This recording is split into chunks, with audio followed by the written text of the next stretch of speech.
मैं भी हजारों करोड़ कमाए, और मैं पैसों के अगेंस्ट में नहीं हूँ, बट मैं पैसों के लिए खुद की लाइफ और खुद के रिलेशनशिप को स्पॉइल करना पड़े उसके अगेंस्ट में हूँ। एक बहुत बड़ा मिथ क्या है कि either you can have a bank balance और अ बैलेंस लाइफ। एंड इसीलिए आज के समय पे बच्चे को मारना, या इनफैक्ट मैं कहूंगा वर्बली अब्यूज करना, या मैं तीसरा कहूंगा इमोशनल पनिशमेंट देना। फिजिकल पनिशमेंट देना तो रॉन्ग ही है, बट इमोशनल पनिशमेंट देना इज ऑल्सो वेरी रॉन्ग। आज के टाइम में पेरेंटिंग में पेरेंट्स जो सबसे बड़ी गलती क्या कर रहे हैं? किसी को क्या चाहिए उसके बारे में जब हम सोचते हैं तो एक केमिकल प्रोड्यूस होता है कॉल्ड ऑक्सीटोसिन। ऑक्सीटोसिन जो है that is the chemical for love and the tolerance. So क्यों शादी के बाद वो हस्बैंड में भी शायद जो पूरी दुनिया से लड़ सकता है वो अपनी वाइफ से नहीं लड़ सकता? क्यों वो माँ जब बच्चे को जन्म देती है तो इट इज सेड कि दुनिया में सबसे बड़ा पेन वो है जो साइंस ये कहता है कि वो पेन और कोई व्यक्ति बेयर कर ही नहीं सकता, वो बेयर कर लेती है because of the source of oxytocin. हमारे मम्मी पापा ने काम किया था किसके लिए? सर्वाइवल के लिए। मैंने और आपने काम किया सक्सेस के लिए। हमारे बच्चों को काम करना है सिर्फ सेटिस्फैक्शन के।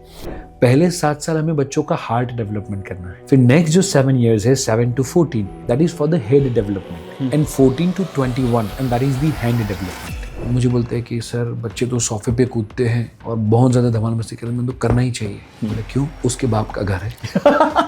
ऐसे अभी आपको कोई बोले कि आप पर्टिकुलरली जिम के कोच बनोगे, राइट, हेल्थ कोच बनोगे, तो आप बोलेंगे नहीं। मुझे भी कोई बोले, मैं बोलूंगा नहीं, that is not my forte. So now I and you both are clear what we can do and what we can not do. Sadhguru ने कहा हुआ है कि parenting is a 20-year project. मैं कहता हूँ 21-year project. If you do it right and if you don't do it right, it is a life time project. पूछिए सोनिया गांधी को। अक्सर जो लोग एक जॉइंट फैमिली में रहते हैं आज के टाइम में, वहाँ उस तरह के बहुत कंप्लेंट्स आते हैं कि बच्चा बहुत एग्रेसिव है, बिल्कुल नहीं सुनता है। और हम जब जानने की कोशिश करते हैं तो ऐसा समझ में आता है कि जिन चीज़ों को हम मना करते हैं, दादा दादी या नाना नानी उनको हाँ कर देते हैं। वो बच्चा मम्मी एंड पापा को बचपन में भगवान के तौर पे देखता है, भगवान का दर्जा दिया गया है। एंड सोचिए कि 2 भगवान को आप आपस में लड़ाई झगड़ा करते हुए देखें तो क्या वो भगवान के प्रति, ईश्वर के प्रति श्रद्धा रहेगी? कि सब दुनिया से भरोसा उठ जाएगा। भरोसा उठ जाएगा। मैरिज जो रिलेशनशिप है वो 3 जर्नी या 3 पड़ाव का जर्नी है। Number 1 that is sharing, number 2 caring, and number 3 daring. मैं कहूँ आपका बच्चा कैसा आपके रिलेशनशिप के जैसा है। आज के टाइम में एक बहुत चीज चल गई है, इनर चाइल्ड हीलिंग। और इस मेरे पास बहुत सारे लोग आते हैं, हम कोशिश करते हैं, लेकिन ना कैसे एक बच्चा खुद को हील करे इन सब एक्सपीरियंसेस से। वो जो भी मेरे पास है बिल्कुल बकवास है। राइट, वो फिलोसॉफी को चेंज करते हुए जो भी मेरे पास है मेरे लिए खास है। वो हस्बैंड, वो वाइफ, वो बच्चा, वो सासू माँ, जो भी है हमारे प्रीवियस कर्मों के आधार पे हमें मिले हुए हैं। And that is the gods master plan. Wow यार, आई विश, मतलब मेरे दिल से इच्छा है कि ये जो पॉडकास्ट है ना दुनिया में हर किसी के पास पहुंचे। I just wish this. Hello दोस्तों, रीडर बुक्स क्लब के एक और जोरदार पॉडकास्ट में आपका बहुत बहुत स्वागत है। आज हम एक ऐसे टॉपिक पर बात करने वाले हैं जिसके लिए हमें बहुत ज़्यादा रिक्वेस्ट आई, जहां पर लोग ये जानना चाहते हैं कि एक सही पेरेंटिंग का डेफिनेशन क्या है। हम अपनी फैमिली में अपने बच्चों को लेकर एक अलग तरह के स्ट्रगल महसूस कर रहे हैं, एक्सपीरियंस कर रहे हैं, और बहुत सारी चीज़ें हमें समझ में आ नहीं रही है कि कहाँ गैप है। जिस तरह से हम बड़े हुए और जिस तरह से आज हमारे बच्चे बड़े हो रहे हैं, इसमें इतना ज़्यादा डिफरेंस क्यों है और इतना ज़्यादा समझने की ज़रूरत क्या है। और आज कहीं ना कहीं हम ये देख रहे हैं कि हमने उतना स्ट्रगल नहीं किया जितना ज़्यादा आज हमारे बच्चे स्ट्रगल कर रहे हैं। जब वो छोटे से ही हैं, पैशन की तलाश में लग गए हैं, एक अलग रास्ते पर चलने लगे हैं। तो आई थिंक ये जो पॉडकास्ट है शायद बहुत सही वक्त पर है। और आज इस पर बात करने के लिए एक हमारे साथ एक ऐसे इंसान है जो 20 साल से ज़्यादा से पेरेंटिंग के बारे में कंसिस्टेंटली बात करते आ रहे हैं। इनका जो इन्फ्लुएंस है इस सब्जेक्ट पर, एक्सपीरियंस जो है वो बहुत ही ज़्यादा है। और मुझे ऐसा लगता है वो इस टॉपिक पर बात करने के लिए सबसे बेहतरीन इंसान है। तो परीक्षित भाई, आपका हमारे पॉडकास्ट पे बहुत बहुत स्वागत है। Thank you very much. मैं एक्चुअली ये जो टॉपिक है ना आज का, मैं बहुत दिनों से इसके बारे में बात करना चाह रहा था। और कहीं ना कहीं मुझे, क्योंकि मैं किताबें बहुत पढ़ता हूँ, तो मैंने पेरेंटिंग के ऊपर, रिलेशनशिप के ऊपर मैंने बहुत सारी किताबें पढ़ी हैं।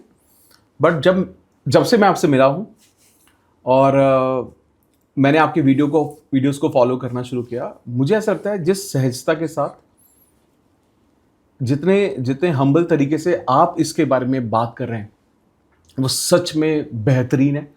और तब से मेरा थॉट था कि आपके साथ एक पॉडकास्ट ज़रूर करेंगे, ताकि हम बहुत सारे लोगों को, जो मेरे को बहुत रिक्वेस्ट आती है पेरेंटिंग के पे बात कीजिए, बच्चों के लिए बात कीजिए, पेरेंट्स को क्या करना चाहिए उन पे बात कीजिए। तो मुझे बार बार ये महसूस हुआ कि I think you will be the best person to talk on this. And thank you very much. और इनफैक्ट आज जो आपसे जो थोड़े समय से हमारा मिलना हुआ है, वैसा लग रहा है कि भाई भाई आपस में बात करने वाले हैं। So I think more than kind of podcast, ये ब्रोकास्ट होने वाला है।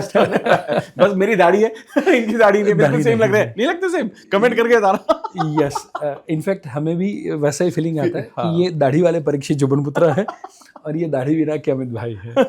So great. Nice nice nice. तो सर तो पहले ही ना मुझे जानना है कि पेरेंटिंग का एक्चुअली मतलब क्या है, और over the period of times का डेफिनेशन बदल क्यों गया? सो पेरेंटिंग इज़ व्हाट, यदि कोई मुझे पूछे कि पेरेंटिंग क्या है, तो मैं कहूँगा बच्चा जो आपके ऊपर 100% डिपेंडेंट है, सोना खाना उठना बैठना पॉटी करने के बाद सफाई करना से लेकर 100% डिपेंडेंट है, वो बच्चा 100% इंडिपेंडेंट हो जाए, राइट? एंड वो जर्नी को आप एंजॉय करें। जो बच्चा 100% डिपेंडेंट है वो 100% इंडिपेंडेंट हो जाए, वो जर्नी को आप एंजॉय करें एंड आपकी कंपनी को बच्चा एंजॉय करे, वो परफेक्ट पेरेंटिंग है। वाह, ओके ओके। एंड ये जो डिफरेंस जिस तरह से हमें बड़ा किया गया और जिस तरह से आज बच्चे बड़े हो रहे हैं, इसमें इतना फर्क क्यों आ गया? Change is the only constant thing, जो भगवद गीता के अंदर भी कहा गया है। सो बदलाव आना ही चाहिए, बट बदलाव चुभता क्यों है? So the question is not the बदलाव, बट अभी जो बदलाव है वो चुभ रहा है क्योंकि हम वो बदलाव के लिए तैयार नहीं थे। हमें हमारी फॉर्मल एजुकेशन सिस्टम में बच्चा छोटा हो तब से लेके बड़ा हो तब तक सिर्फ और सिर्फ पैसा कैसे कमाना, पैसे के लिए पढ़ना, जॉब के लिए पढ़ना, बिजनेस के लिए पढ़ना, वही सिखाया जा रहा है। करेक्ट है। वेयरएज हमारी जो लाइफ है वो हेल्थ, वेल्थ एंड रिलेशनशिप, वो 3 काइंड ऑफ पिलर पे है। एंड इसमें जो रिलेशनशिप है उसको लेकर हम ज़्यादातर कुछ सिखाते ही नहीं। हालांकि बचपन में किसको चाचा कहेंगे नहीं किसको मामा कहेंगे उतना बताया गया, करेक्ट है। बट वो रिलेशनशिप को निभाना कैसे, उसको समझना कैसे, वो समहाउ अभी तक हमें सिखाया नहीं गया है। और मोर और लेस समहाउ हमने जो खास करके जो पर्सनल रिलेशनशिप्स है, फैमिली है, उसको हमने टेकन फॉर ग्रांटेड लेना शुरू कर दिया। और इसलिए समहाउ हम ग्रो कर रहे हैं। कोई मुझे बोलता है कि पहले मैं इतना कमाता था, अब मैं इतना कमा रहा हूँ, मैं पूछता हूँ very good, but at the cost of what? तो अब हर एक व्यक्ति जिसने प्रोग्रेस किया है, अब देखेंगे कि उसके पीछे जो कॉस्ट पे किया है वो उनके फैमिली ने पे किया है। सो पहले वो बंदा 8 घंटा काम करता था, फिर बोले 10 घंटा, फिर बोले 12 घंटा, फिर बोले 15 घंटा, फिर बोले 18 घंटे काम करना है, बट किसके कॉस्ट पे? तो फैमिली के कॉस्ट पे। एंड जब वो सक्सेसफुल हो जाता है फिर वो फैमिली को इग्नोर करना चालू कर दे तो फिर समहाउ गड़बड़ होती है। और उसका जो मेन रीज़न जो मुझे लग रहा है कि हमें जिस तरीके से बाकी के सारी चीज़ें सिखा रहे वैसे रिलेशनशिप को स्कूल के अंदर ही सिखा देना चाहिए।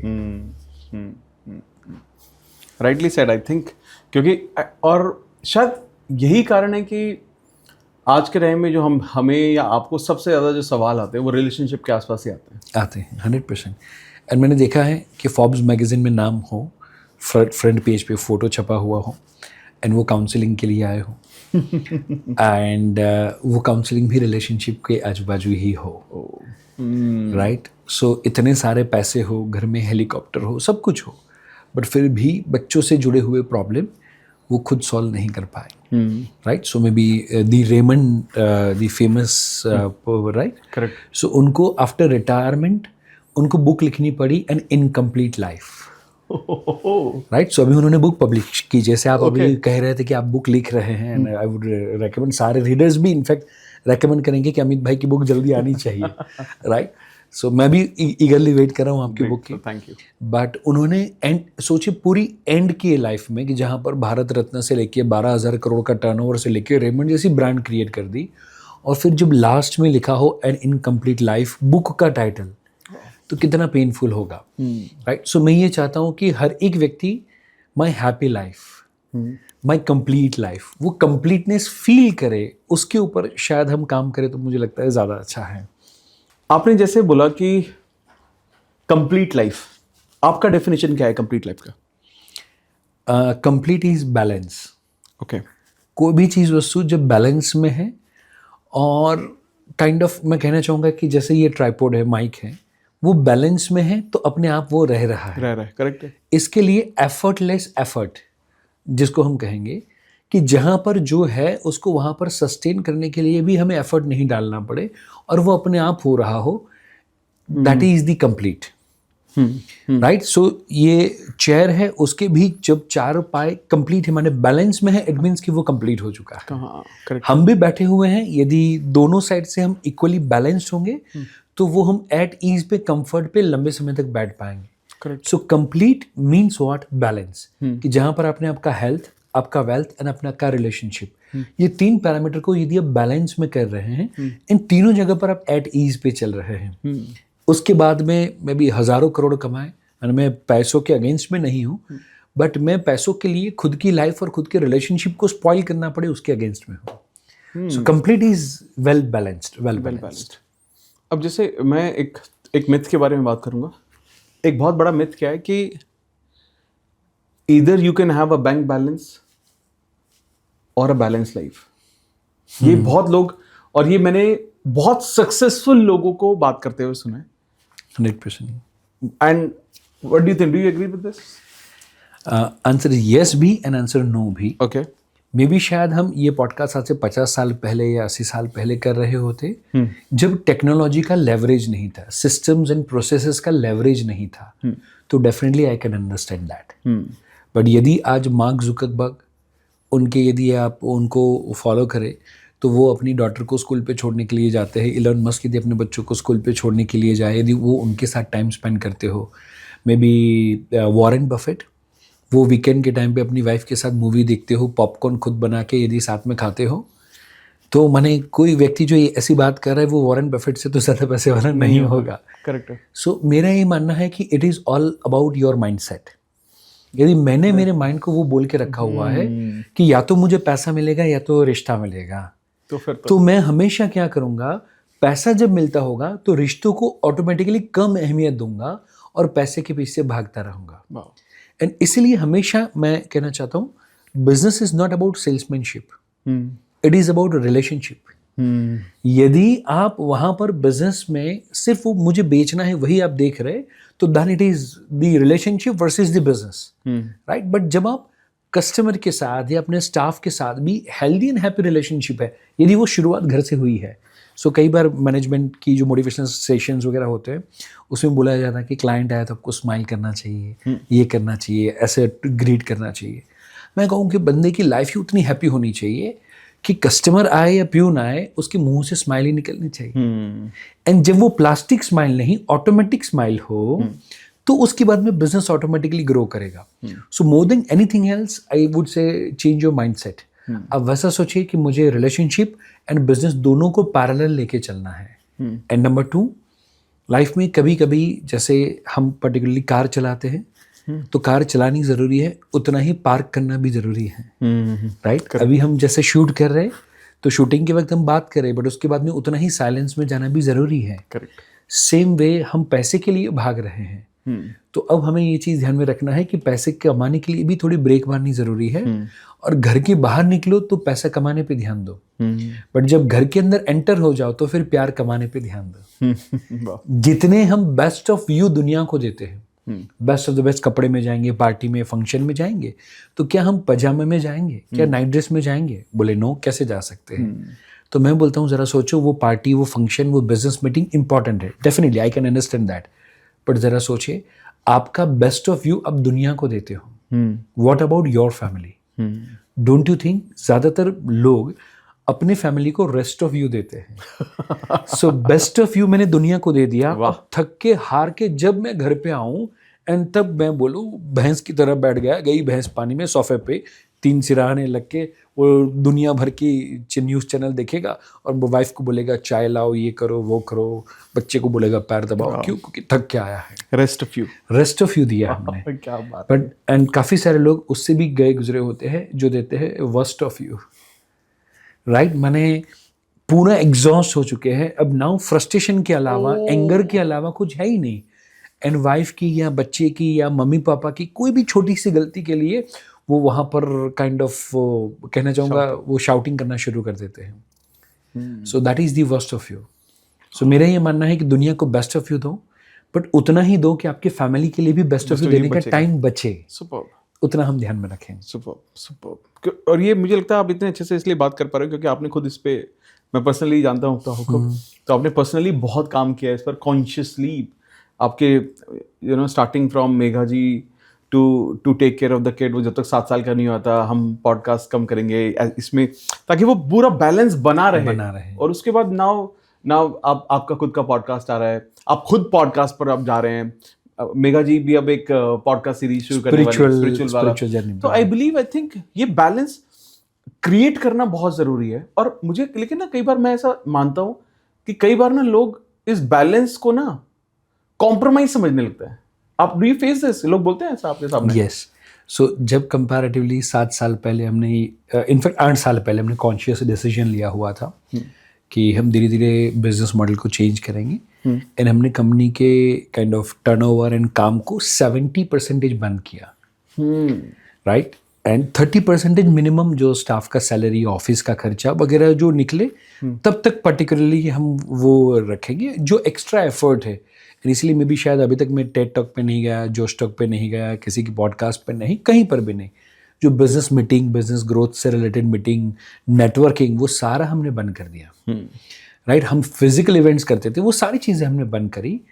एंड लोग ऐसा समझते हैं कि दिस इज कॉम्प्रोमाइज। मैं कहना चाहता हूँ this is the best compliment कि ऊपर वाले ने यदि हमें वो गिफ्ट दी हुई है, राइट, तो हमें यदि कोई गिफ्ट देगा बर्थडे के बाद, तो बच्चा इज सो एक्साइटेड कि मैं पहले गिफ्ट खोल के देखूं एंड वो गिफ्ट के साथ खेलूं, एंजॉय करूं। दुख की बात है, ये ऊपर वाले की गिफ्ट है बच्चा, उसको 7 साल खोलो, उसके साथ खेलो, उसके साथ धमाल मस्ती करो, वो गिफ्ट को आप एंजॉय करो। उससे पहले आप और कुछ कमाने के लिए लग जाओ तो मुझे लगता है हम वो बड़ी चीज़ जो आई है उसको गवा के छोटी छोटी चीज़ों के पीछे भाग रहे हैं। सो एक माँ यदि सेक्रीफाइस कर सकती है, बड़े से बड़ी डॉक्टर हो या इंजीनियर या आर्किटेक्ट, वो माँ को पता है कि पहले 3 साल या 2 साल या 5 साल माँ यदि कर सकती है तो बाप क्यों नहीं? बच्चा दोनों का है, अकेली का नहीं है। एंड इसीलिए मेरा और मेघा का ये कॉन्शियस एफर्ट था कि हम वो करें। एंड टचवुड बहुत ही अच्छा हमने एंजॉय किया है। सो ये कॉम्प्रोमाइज़ नहीं है, ये कॉम्प्लीमेंट है। ऊपर वाले ने जो गिफ्ट दी हुई है उसकी हम उतनी वैल्यू करते हैं। अमेजिंग। आई थिंक बहुत कुछ है शायद आपसे सीखने को, आज पॉडकास्ट में भी सीखूंगा, वैसे भी मैं सीख ही रहा हूँ आपसे काफ़ी कुछ।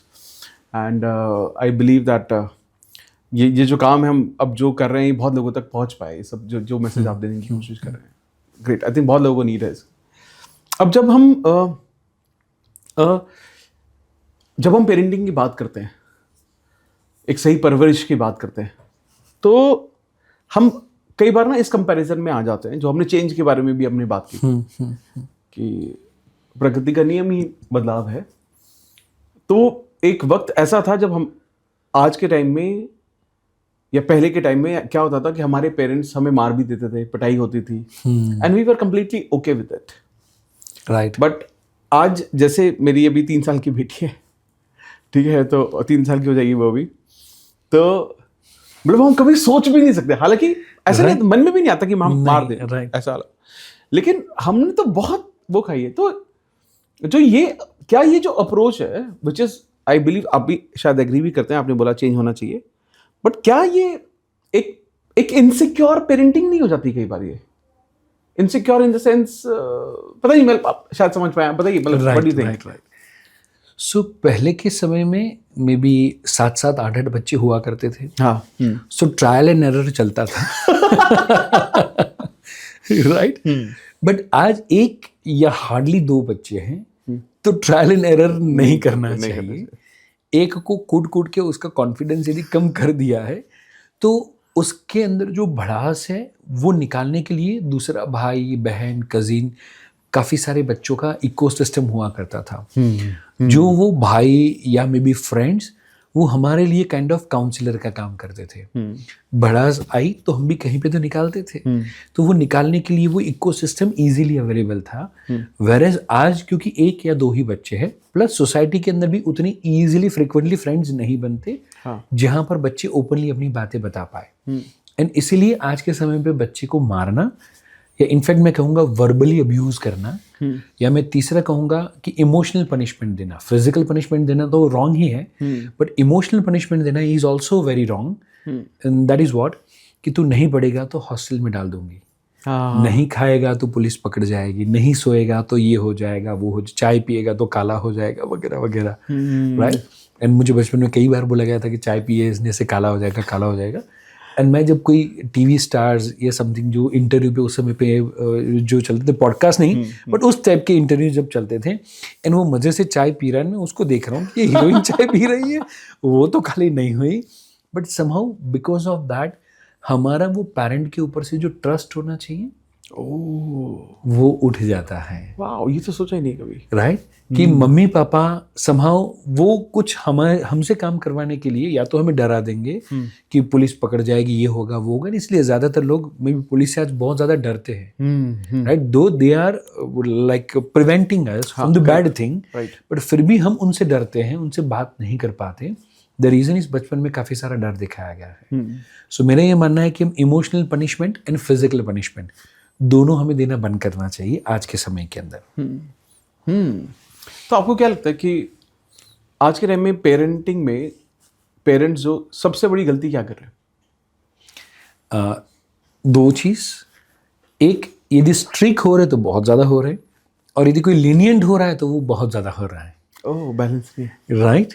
सो एक है कि मम्मी पापा बोलते बेटा तुझे जो करना है कर, करियर में तुझे जो करना है कर, और एक होता है मैं बोलूँ वही कर। सो एक काइंड ऑफ मैं कहना चाहूँगा कि दोनों के बीच में भी बैलेंस होना ज़रूरी है। एंड यदि हम दोनों के बीच में बैलेंस रखें, बच्चों के हर डिसीजन मेकिंग में हम इन्वॉल्व हो, एंड फिर हम बच्चों को फ्रीडम दे टू चूज द थिंग, तो वो ज़्यादा अच्छे से लाइफ में करियर को लेकर या और कोई भी डिसीजन है वो अच्छे से ले पाएगा। पर उसको लगना चाहिए कि mummy papa are involved, mummy papa they know it, मतलब They ऐसे know it. they- जो जिस बारे में बात है उनको पता है उसके पता है। Yes yes. Okay okay, but ये लेकिन do you believe in the concept of good cop bad cop? मतलब पेरेंट में या तो हस्बैंड या फादर टाइट हो सकते हैं तो मदर सॉफ्ट, मदर टाइट तो हस्बैंड सॉफ्ट, तो ये इट वर्क्स? वैसा होगा ही होगा। ओके, मैंने प्रकृति ने ऐसे ही दो लोगों को इकट्ठा किया होगा, राइट। चाहे अरेंज मैरिज हो, चाहे लव मैरिज हो, चाहे अपने एक दूसरे को देखे बिना भी शादी कर ली हो, बट ईश्वर ने, अल्लाह जिसको भी आप मानते हैं, उन्होंने आपको वही दो एनर्जी को इकट्ठा करेंगे जो अपोजिट है, राइट। एग्री। सो हम चाहे न चाहे बट वैसा हो ही जाएगा। बट इंस्टेड हमें खाली ध्यान क्या रखना है कि डेफिनेटली एक सिचुएशन में एक स्ट्रिक हो और एक थोड़ा सा लीनियंट हो, बट हम एक दूसरे के डिसीजन को ओवर रूल ना करें, ओवर पावर ना करें। हाँ, ये बहुत इंपॉर्टेंट है, राइट। सो मे बी शायद फॉर एन एग्जाम्पल आइसक्रीम को लेकर या ठंडी चीज़ों को लेकर I am a bad cop for my son, ठीक है, and mamma is a good cop. Mamma ने बोला कि बेटे ने बोला मम्मा चॉकलेट खानी है, तो मम्मा उसको दे देगी। बोले मुझे समथिंग आइसक्रीम खाने की इच्छा है, तो मम्मा उसको लेके जाएगी, आइसक्रीम खिलाएगी, बट मेरे पास होगा नहीं ही मिलने वाला। सो इन अ वे हम दोनों वो good cop and bad cop वहाँ पर हैं।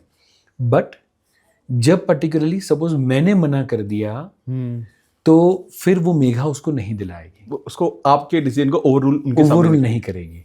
एंड इन एनी सिचुएशन कुछ चीज़ें वैसी है कि जहाँ पर वो स्ट्रीक है एंड वहाँ पर मेघा ने मना कर दिया कि नहीं ये टॉय नहीं मिलेगा, इतना एक्सपेंस नहीं होगा, एंड देन आफ्टर वो मेरे पास आए या और किसी के पास भी जाए वो नहीं होगा।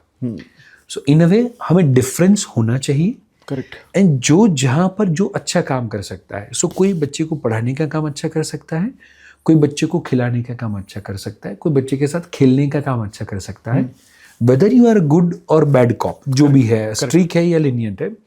बट आप क्या करें, हस्बैंड एंड वाइफ और एज अ मदर फादर और एज अ दादा दादी सब साथ में मिलते हुए, you just decide the kind of department. Okay, right. So HR वाला फाइनेंस का नहीं करेगा, फाइनेंस वाला सेल्स का नहीं करेगा। सेम वे नाउ ये डिपार्टमेंट है खिलाने पिलाने का, या आइसक्रीम या मे बी हफ्ते में एक बार जंक फूड या बाहर का खाना खिलाने का, दैट डिपार्टमेंट इज ऑफ मामा। सो वहाँ पर मैं बीच में टांग नहीं लड़ाऊंगा, मैं डिसीजन नहीं लूंगा। बच्चा मेरे पास आएगा, मैं उतना ही बोलूंगा बेटा मम्मा के पास जाओ।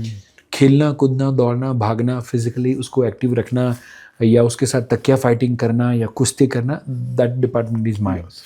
वहाँ पर मम्मी को ज़रा भी अच्छा नहीं लगता। मैं और मेरा बेटा जब धमाल मस्ती कर रहे हैं तो मैं मेघा को वही बोलता हूँ कि आप घर के काम निपटाओ, मम्मा रूम में आएगी फिर मेरी और आदि की धमाल मस्ती बंद हो जाती है। उससे पहले मैं और वो होलसेल में धमाल मस्ती कर लेते हैं। मेघा जब आएगी तो पूरा रूम तहस नहस होगा, तकिया कहीं पर है ना, चादर कहीं पर है ना, वो सारी चीज़ इधर उधर होगा। बट जैसे ही मम्मा आएगी फिर हम ठीक हो जाएंगे। फिर मम्मा को बोलेंगे मम्मा 5 मिनट प्लीज, राइट। तो जो जो काम बेस्ट कर सकता है, इसलिए हेनरी फोर्ड की बहुत प्यारी सी बात थी, you can do anything but not everything, right. So parenting में भी हम ये चीज़ को ध्यान में रखें कि आप जो काम बेस्ट कर सकते हो, जिससे आपको स्ट्रेस नहीं होता, वो काम आप बच्चों के साथ कराओ। वो डिपार्टमेंट का ऑथोरिटी एंड रिस्पॉन्सिबिलिटी दोनों आपका। सो मैं बच्चे को पढ़ाने के लिए बैठाऊंगा, मैं वो टाइप का बंदा नहीं हूँ। तो मैं यदि उसको पढ़ाने के लिए बैठूंगा तो 15 मिनट के बाद मैं और वो दोनों मस्ती करते होंगे। इंस्टेड मम्मा वो काम अच्छा कर सकती है। सो वेदर गुड और बैड कॉप की जगह पर मुझे लगता है कि कौन एक्सीलेंट कॉप है वो राइट, वो वहां पर वो काम करे और बाकी के लोग वहां पर टांग ना लड़ाए। ये बहुत इंपॉर्टेंट लेसन था, बहुत इंपॉर्टेंट मेरे लिए भी, क्योंकि मैं तो उसी स्टेज पर हूँ। आप मेरे से एक्सपीरियंस में थोड़े से 4-5 साल आगे चल रहे हैं। Right right, great. ओके, अब मुझे एक चीज़ समझनी है। जैसे क्या होता है, हम हमेशा आज के दौर में कंपैरिजन करते हैं joint family and nuclear family का, जहाँ पर पेरेंट्स या इन लॉ साथ में नहीं रह पाते हैं, राइट, क्योंकि अदर सिटी में काम कर रहे हैं लोग, ये कर रहे हैं। अब देखो, रियलिटी है कि नहीं कर पा रहे, चाहे आप चाह रहे हो चाहे आप नहीं चाह रहे हो। लेकिन जब जॉइंट फैमिली थी तो बहुत सारे एडवांटेज मिल जाते थे, कुशन मिल जाते थे, समझाने वाले, एक इकोसिस्टम जैसा आपने बात की थी वो मिल जाता था। अब नहीं मिल पाता है। उसको कवर अप कैसे किया जाए, या वो जो वैल्यू सिस्टम है, क्योंकि मेरे ख्याल से आई थिंक वैल्यू सिस्टम सबसे इंपॉर्टेंट है। क्योंकि आप बच्चे को बहुत कुछ सिखा नहीं सकते, बट एक सही वैल्यूज देकर उसे एक सही डिसीजन लेने के लायक बना सकते हो। डिसीजन तो वो खुद ही लेंगे। तो ये कैसे बिल्ड किया जा सकता है आपकी नज़र में? Excellent. So very first thing, हम क्या करें, तो एक बच्चा है उसकी जगह सपोज 2 बच्चे हो तो वो सबसे बेस्ट है। बट सपोज कई बार ऐसा होता है कि 2 बच्चे का भी प्लानिंग करना इज नॉट प्रैक्टिकल और दी पॉसिबल। एंड जैसे अपनी ये बात हो रही थी कि अच्छा है कि अपनी शादी और पढ़ाई पहले हो गई, राइट। अभी का education and marriage and all other things are way high. Correct. जो शायद अभी बच्चों का नर्सरी है उतने में तो अपना कॉलेज खत्म हो गया था। बिल्कुल सही। तो यहाँ पर जो मैं कहना चाहूँगा कि नंबर 1, या तो भाई या बहन हो, वो ना हो तो पैट हो, एंड वो भी ना हो तो प्लांट हो, जहाँ पर बच्चे को वो और किसी की केयर करनी पड़े। Okay, right. सो घर में सपोज फिश पॉट है, या मे बी लव बर्ड है, या पैरट है, या कैट है, या डॉग है, कि जिसका टेक केयर उसको करना पड़ रहा है। सो इन अ वे इट इज़ सेइंग कि जब हम किसी को हम केयर करते हैं, किसी को हम प्यार करते हैं, किसी को क्या चाहिए उसके बारे में जब हम सोचते हैं, तो एक केमिकल प्रोड्यूस होता है कॉल्ड ऑक्सीटोसिन। ऑक्सीटोसिन जो है that is the chemical for love and the tolerance. So क्यों शादी के बाद वो हस्बैंड में भी शायद जो पूरी दुनिया से लड़ सकता है वो अपनी वाइफ से नहीं लड़ सकता? The reason is what? Because of oxytocin. So उसको लेकर उसका टॉलरेंस डेवलप हो चुका है। क्यों वो माँ जब बच्चे को जन्म देती है तो इट इज सेड कि दुनिया में सबसे बड़ा पेन वो है जो साइंस ये कहता है कि वो पेन और कोई व्यक्ति बेयर कर ही नहीं सकता, वो बेयर कर लेती है because of the source of oxytocin. उस समय पे उतना ज़्यादा होलसेल में ऑक्सीटोसिन प्रोड्यूस हुआ है कि वो जो पेन है वो बेयर कर लेती है। Now the problem is what? आज के बच्चों ने, हम जब छोटे थे तो हमको क्या बोला गया, बेटा आपको चॉकलेट मिली तो बोले इसको पूछो, चाचा को पूछो, चाची को पूछो, सबको देना हमें सिखाया। हाँ। 3, 4, 5 भाई बहन थे तो एक दूसरे को टॉलरेट करते, एक दूसरे को क्या पसंद है क्या नहीं पसंद करते करते oxytocin, the level of tolerance जो हम हैंडल कर सकते थे वो वे हाई था। And because of that may be sir ने मार दिया, या मम्मा ने मार दिया, या पापा ने मार दिया, हमें कोई फर्क ही नहीं पड़ता था। स्ट्रेस क्या, टेंशन क्या, डिप्रेशन क्या, शादी से पहले तक पता ही नहीं था। बिल्कुल सही राइट। तो स्ट्रेस उसके बाद में आता था। बट नाउ आज क्योंकि वो बच्चे ने किसी की केयर करी ही नहीं है, बचपन से मम्मी ने उसको जो चाहिए दिया, पापा ने उसको जो चाहिए, दादा दादी नाना नानी जब भी मिले उसको जो चाहिए दिया, तो नाउ उसको भरा जा रहा है। एंड बिकॉज ऑफ दैट उसके अंदर जो देने की भावना है वो समहाउ डेवलप ही नहीं हो रही, and because of that level of oxytocin and the level of tolerance वो कंपैरेटिवली कम हो गया. And number 2, struggle is equivalent to smile. I repeat, struggle is equivalent to smile. So आप हेलीकॉप्टर से सीधे केदारनाथ चले जाएं 5 मिनट के अंदर, बट उससे ज़्यादा कि आप वो घोड़े पे बैठ कर आप 4 घंटे में जाए, उससे ज़्यादा अच्छा कि आप 8 घंटा या 10 घंटा चल के जाए, फिर जो आपकी फीलिंग होगी एक ही जगह है बट तीनों में फीलिंग अलग अलग होगी. राइट? क्यों? क्योंकि आपका स्ट्रगल जितना बड़ा होगा उतनी ज़्यादा आपके पास मेमोरीज होगी. करेक्ट. राइट? एंड इसीलिए आज के बच्चों को बैठे बैठे मे बी गाड़ी, घर, एसी, सारी चीज़ें बैठे बैठे मिली है. एंड इसीलिए now they don't have the struggle, and because of that उनके चेहरे पे जितनी स्माइल मिलनी चाहिए वो स्माइल नहीं है, and they are always bored. They are always bored. हर छोटी छोटी चीज़ों में दुखी हो जाते, स्ट्रेस्ड आउट हो जाते, डिप्रेशन में चले जाते, यंग एज में सुसाइडल थॉट आते, जो शायद हमारे मम्मी पापा को एक्चुअली स्ट्रगल थी, जिन्होंने सर्वाइवल के लिए ढेर सारे पर्टिकुलरली चैलेंजेस झेले हुए हैं, उतनी शायद हमारे पास नहीं है. और हमने जो झेला उसका 10% भी बच्चों के पास नहीं है. बट शायद हमारे मम्मी पापा को मरने के बारे में कभी विचार ही नहीं आया होगा. शायद हमें बहुत कम आया होगा. And next generation is something they are way high. So मुझे लगता है कि हम वो बच्चे को और किसी की केयर करना, गाय को घास खिलाना या कुत्ते को रोटी या समथिंग कुछ ना कुछ वो देने की भावना रखे. एंड नंबर 2, बच्चे को कोई ना कोई क्रिएटिव स्ट्रगल, अब फिजिकल स्ट्रगल नहीं है, ठीक है, तो हम बच्चे को क्रिएटिव स्ट्रगल करवाते रहें. ओके. तो बच्चा आज भी हैप्पी एंड सक्सेसफुल हो सकता है. अमेजिंग. आपका क्रिएटिव स्ट्रगल का मतलब आप थोड़ा बताइए please. So for an example, अभी जैसे पर्टिकुलरली हम हमारे बच्चों को सारी फैसिलिटी तो देंगे ही देंगे, राइट? बट क्या हम उसके अंदर थोड़ा सा स्ट्रगल कर सकते हैं? फॉर एन एग्जांपल कि बच्चा टीन एज में है, 9-10 साल का है, एंड वो बच्चे को हम मम्मी पापा क्या देंगे? Pocket money. राइट? सो हम पॉकेट मनी ना दें, ओके, उसको pocket income they. Right? And pocket income is what, कि जहाँ पर उसको सपोज सोशल मीडिया ज़्यादा पसंद है या आता है, या उसको डिजिटल मार्केटिंग पता है, या उसको प्रेजेंटेशन बनाना आता है, तो मैं उसको वो चीज़ कहूँगा कि तू मेरा टीचर, तुझे मुझे सिखाना है. एंड मंथली सपोज उसकी 500 की रिक्वायरमेंट है, तो मैं उसको पे करूँगा 1000 rupees. But that will be not the pocket money but the pocket income. And वहाँ पर वो जब स्ट्रगल कर रहा है, वो मुझे जब सिखा रहा है, मेरे सवाल के जवाब दे रहा है, वहाँ पर वो क्रिएटिव स्ट्रगल कर रहा है. So that is not the physical struggle कि जो उसको कहीं पे जाके काम करना है मजदूर के तौर पे, बट दिमाग से काम करना है. राइट? वैसे बच्चे को गिटार पसंद है, कोई बच्चे को पियानो पसंद होगा, कोई बच्चे को डांस पसंद होगा. उसको जो पसंद है वो काम की हम रिस्पॉन्सिबिलिटी उसको दे. कोई बच्चे को साफ सफाई पसंद होगी, तो घर में जो सर्वेंट है उसको हैंडलिंग करने की जिम्मेदारी उसको दे दो. सो उसको जो पसंद है वो हम काम करवाए. नंबर 2, उसकी जितनी ज़रूरत है या वो जितनी डिमांड करे उसका 70% चीज़ें ही दिलाओ.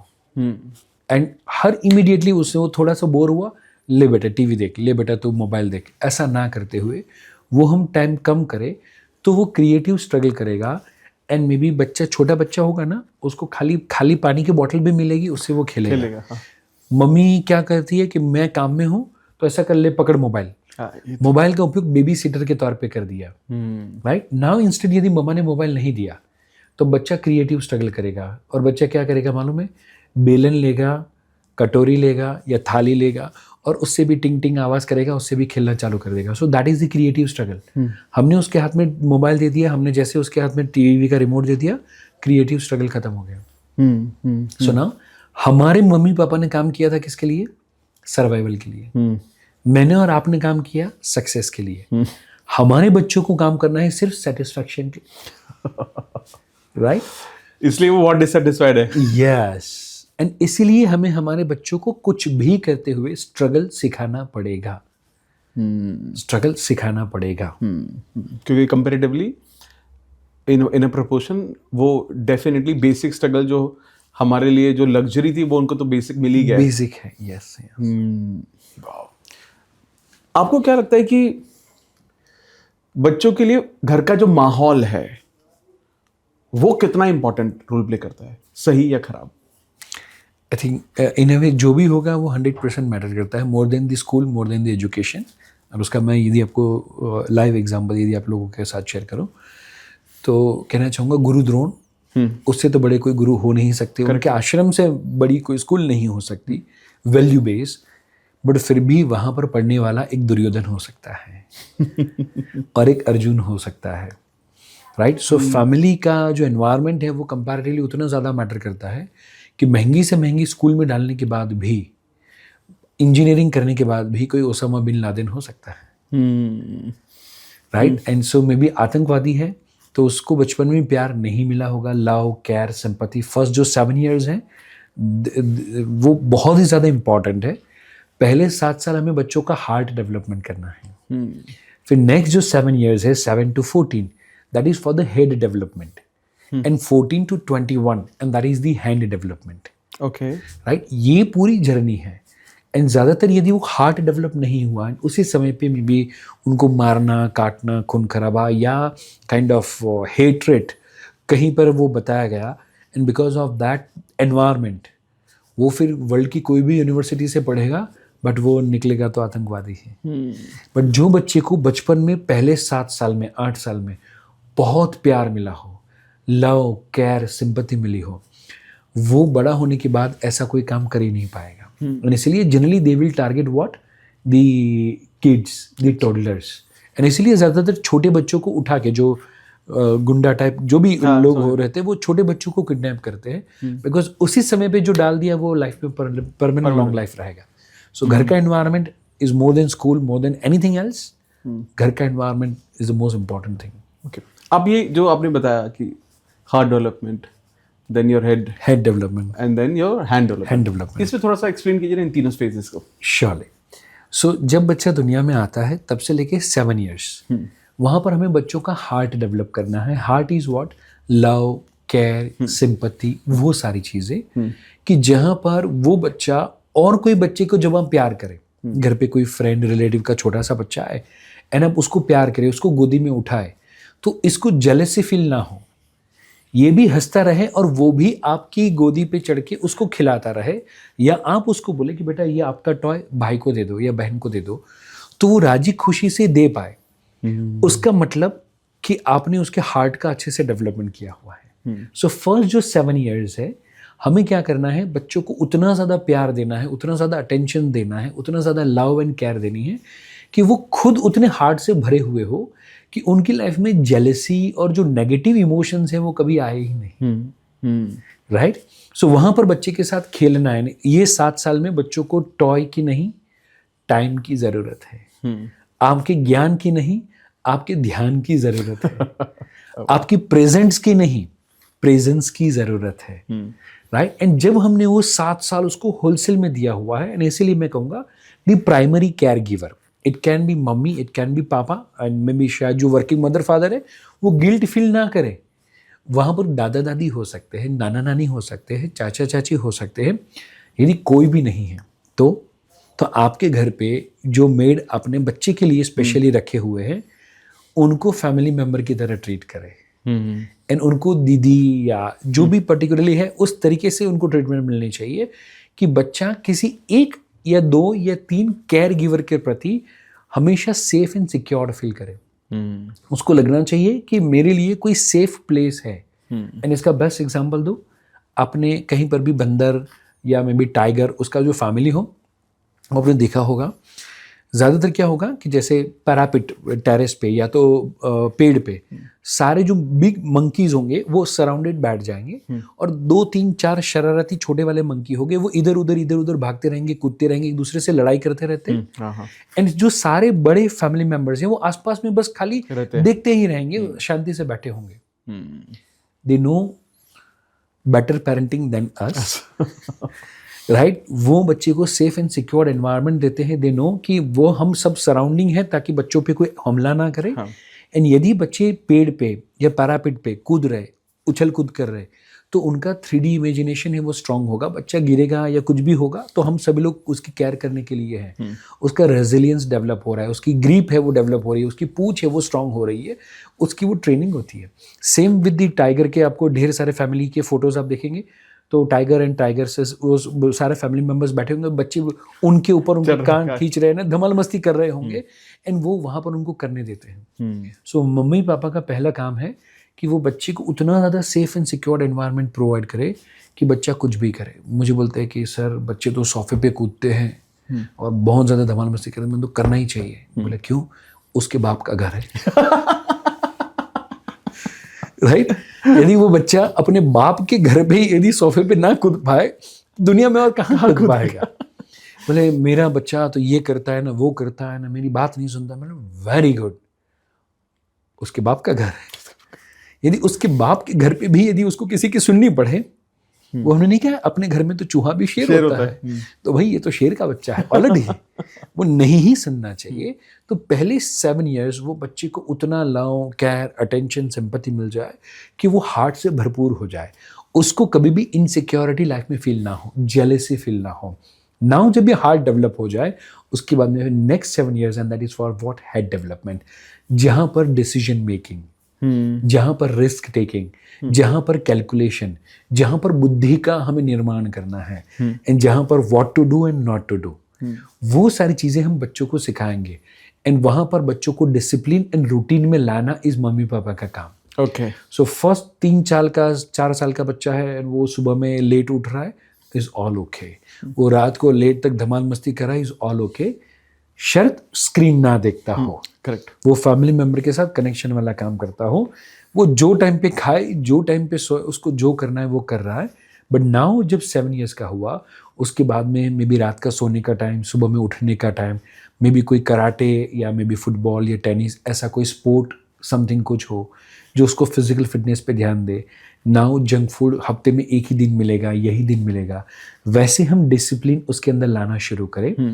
एंड जब वो हम डिसिप्लिन लाएंगे तो उसके बाद में 14 years पे उसके अंदर हमें स्किल डेवलपमेंट करना है। Okay, so routine and discipline is 7 to 14, 14 to 21 is hand development. Okay, so now पहले लव मिल गया, नाउ डिसिप्लिन मिल गया, नाउ आपको ट्रायल एंड एरर करना है, नाउ आपको परफॉर्म करना है। सो वो बच्चे की skill development, so may be public speaking सिखाना है, मे बी यूट्यूब मेकिंग सिखाना है, वीडियो मेकिंग या स्क्रिप्ट राइटिंग, समथिंग, कोई ना कोई सेल्स की स्किल्स हमें देनी है, कुछ भी हमें देना है। तो वहाँ पर हम बच्चों को स्किल्स देना शुरू करेंगे, प्रैक्टिकल चीज़ें लाइफ में वो करना शुरू करें, उसके ऊपर हम ध्यान देंगे। एंड वहाँ पर हमारा रोल होना चाहिए, and the role of friendship, role of friendship, right. And जो आउटकम होना चाहिए, वो आउटकम होना चाहिए कि वो खुद ट्रायल एंड एरर करे, वो खुद सारी चीज़ें सीखे, एंड अपनी जो टैलेंट है उसके आधार पे वो क्या परफॉर्म कर सकता है उसको आइडेंटिफाई कर ले, उसकी आइडेंटिटी हो। एग्जाम्पल के तौर पे 14 years ऑनवर्ड्स हर बच्चे के दिमाग में एक चीज़ आती है, क्या? Identity crisis. अग्री? सो मुझे कई लोग बोलते हैं कि टीनेज में कितने सारे प्रॉब्लम हैं, कि बच्चे smoking, drinking, drugs, may be cyber bullying, video game, ये सारे प्रॉब्लम है। बोलते हैं ये प्रॉब्लम है ही नहीं। जो पेरेंटिंग नहीं जानते उनको ये प्रॉब्लम लगते हैं। Problem is not this, problem is बच्चे का आइडेंटिटी क्राइसिस। जो बच्चा पहले 7 साल अपने घर में जिया, अपने तरीके से, अपने टर्म से जिया, अब जब वो 7 साल के बाद दुनिया में जाना शुरू करता है तो उसको पता चलता है कि मुझे घर में जितना भाव मिलता था उतना लोगों के बीच में नहीं मिलता। मम्मी पापा मेरे कहने पे हार जाते थे, अब ये दोस्त तो नहीं हारते। अब वहाँ पर मुझे कुछ करना पड़ेगा। और जब उसको वैसा रियलाइज होता है कि दुनिया is different and family is different, तब तक 14 years हो जाते हैं। एंड 14 years इज व्हाट, कि जहाँ पर उसको जितना प्यार, लव, रिस्पेक्ट मिला था, now he wants to prove that love for the world. And इसलिए 13-14 साल के बच्चों को आप मिले, उनको सपने के बारे में पूछे, तो पापा ने मेहनत करके होंडा सिटी लाया तो वो मर्सिडीज से नीचे बात नहीं करेंगे। बापू मर्सिडीज तक पहुंचा है तो वो लिम्बोर्गिनी से नीचे या रोल्स रॉयस से नीचे बात नहीं करेंगे। एंड मम्मी पापा को लगता है कि यार ये बच्चे भी है ना, अभी बोले अभी तो पढ़ के तो दिखा। बट वो यदि हम झांसी की रानी को भी बोलेंगे कि अब 10th की एग्जाम दो, राइट, तो वो उनका जो जजमेंट हम जो करने जा रहे हैं वो गलत होगा। इंस्टेड वो क्या बेस्ट कर सकते हैं उसको हमें देखना चाहिए, राइट। बट हम हर बच्चे को क्या करते हैं, वो उसके एग्जाम और उसके मार्क्स के आधार पे ही हम जज करते रहते हैं। एंड बिकॉज ऑफ दैट हमारी एजुकेशन सिस्टम में अराउंड 20 to 25% बच्चे ही अपने आइडेंटिटी क्राइसिस को सॉल्व कर पाते हैं। एंड इसीलिए उसको पता ही नहीं है at the age of 20, at the age of 25 कि मैं ऐसा क्या करूंगा कि दुनिया में मेरी वाहवाही होगी। एंड जब वो लैक्यूना, जब वो सेल्फ इमेज जब तक अभी तक बनी हुई नहीं है, आइडेंटिटी क्राइसिस अभी तक जब तक पूरा नहीं हुआ है, तब तक वो बच्चा स्मोकिंग, ड्रिंकिंग, ड्रग्स या जो सब्सटेंस, ऐसे जो भी चीज़ वस्तु की रिक्वायरमेंट है वहाँ पर भागता रहेगा, या सोशल मीडिया या कहीं ना कहीं पे वो भागता रहेगा जहाँ पर उसको थोड़ा सा टेम्पररी सेटिस्फैक्शन मिल जाए। बट जो व्यक्ति को आइडेंटिटी क्राइसिस से आइडेंटिटी क्लैरिटी हो कि मैं अच्छा बोलता हूँ एंड मैं बोल के दुनिया को चेंज कर सकता हूँ, या मैं अच्छा आर्किटेक्ट हूँ, या मैं अच्छा इंजीनियर हूँ, या मैं ये कर सकता हूँ एंड मैं ये नहीं कर सकता हूँ। जैसे अभी आपको कोई बोले कि आप पर्टिकुलरली जिम के कोच बनोगे, राइट, हेल्थ कोच बनोगे, तो आप बोलेंगे नहीं। मुझे भी कोई बोले, मैं बोलूँगा नहीं, that is not my forte है। So now I and you both are clear what we can do and what we cannot do. But teenage बच्चा, he is still in the dilemma. And because of that, always he is choosing what? The wrong companies. जब right चीज़ों से mummy papa उसको वो exposure नहीं देते, identity crisis को कैसे हैंडल करना वो मम्मी पापा जब उसको नहीं करते थ्रू हैंड डेवलपमेंट, तो वो बच्चा गलत पे गलत चीज़ों पे जाता है। सो अभी वन ऑफ द मिनिस्टर जिनकी डॉटर काउंसलिंग के लिए आई थी at the age of 25, and she was crying like anything, and she was a kind of मैं severe depression में हूँ, मुझे लगता है कि मेरे जीवन का कोई पर्पस नहीं है।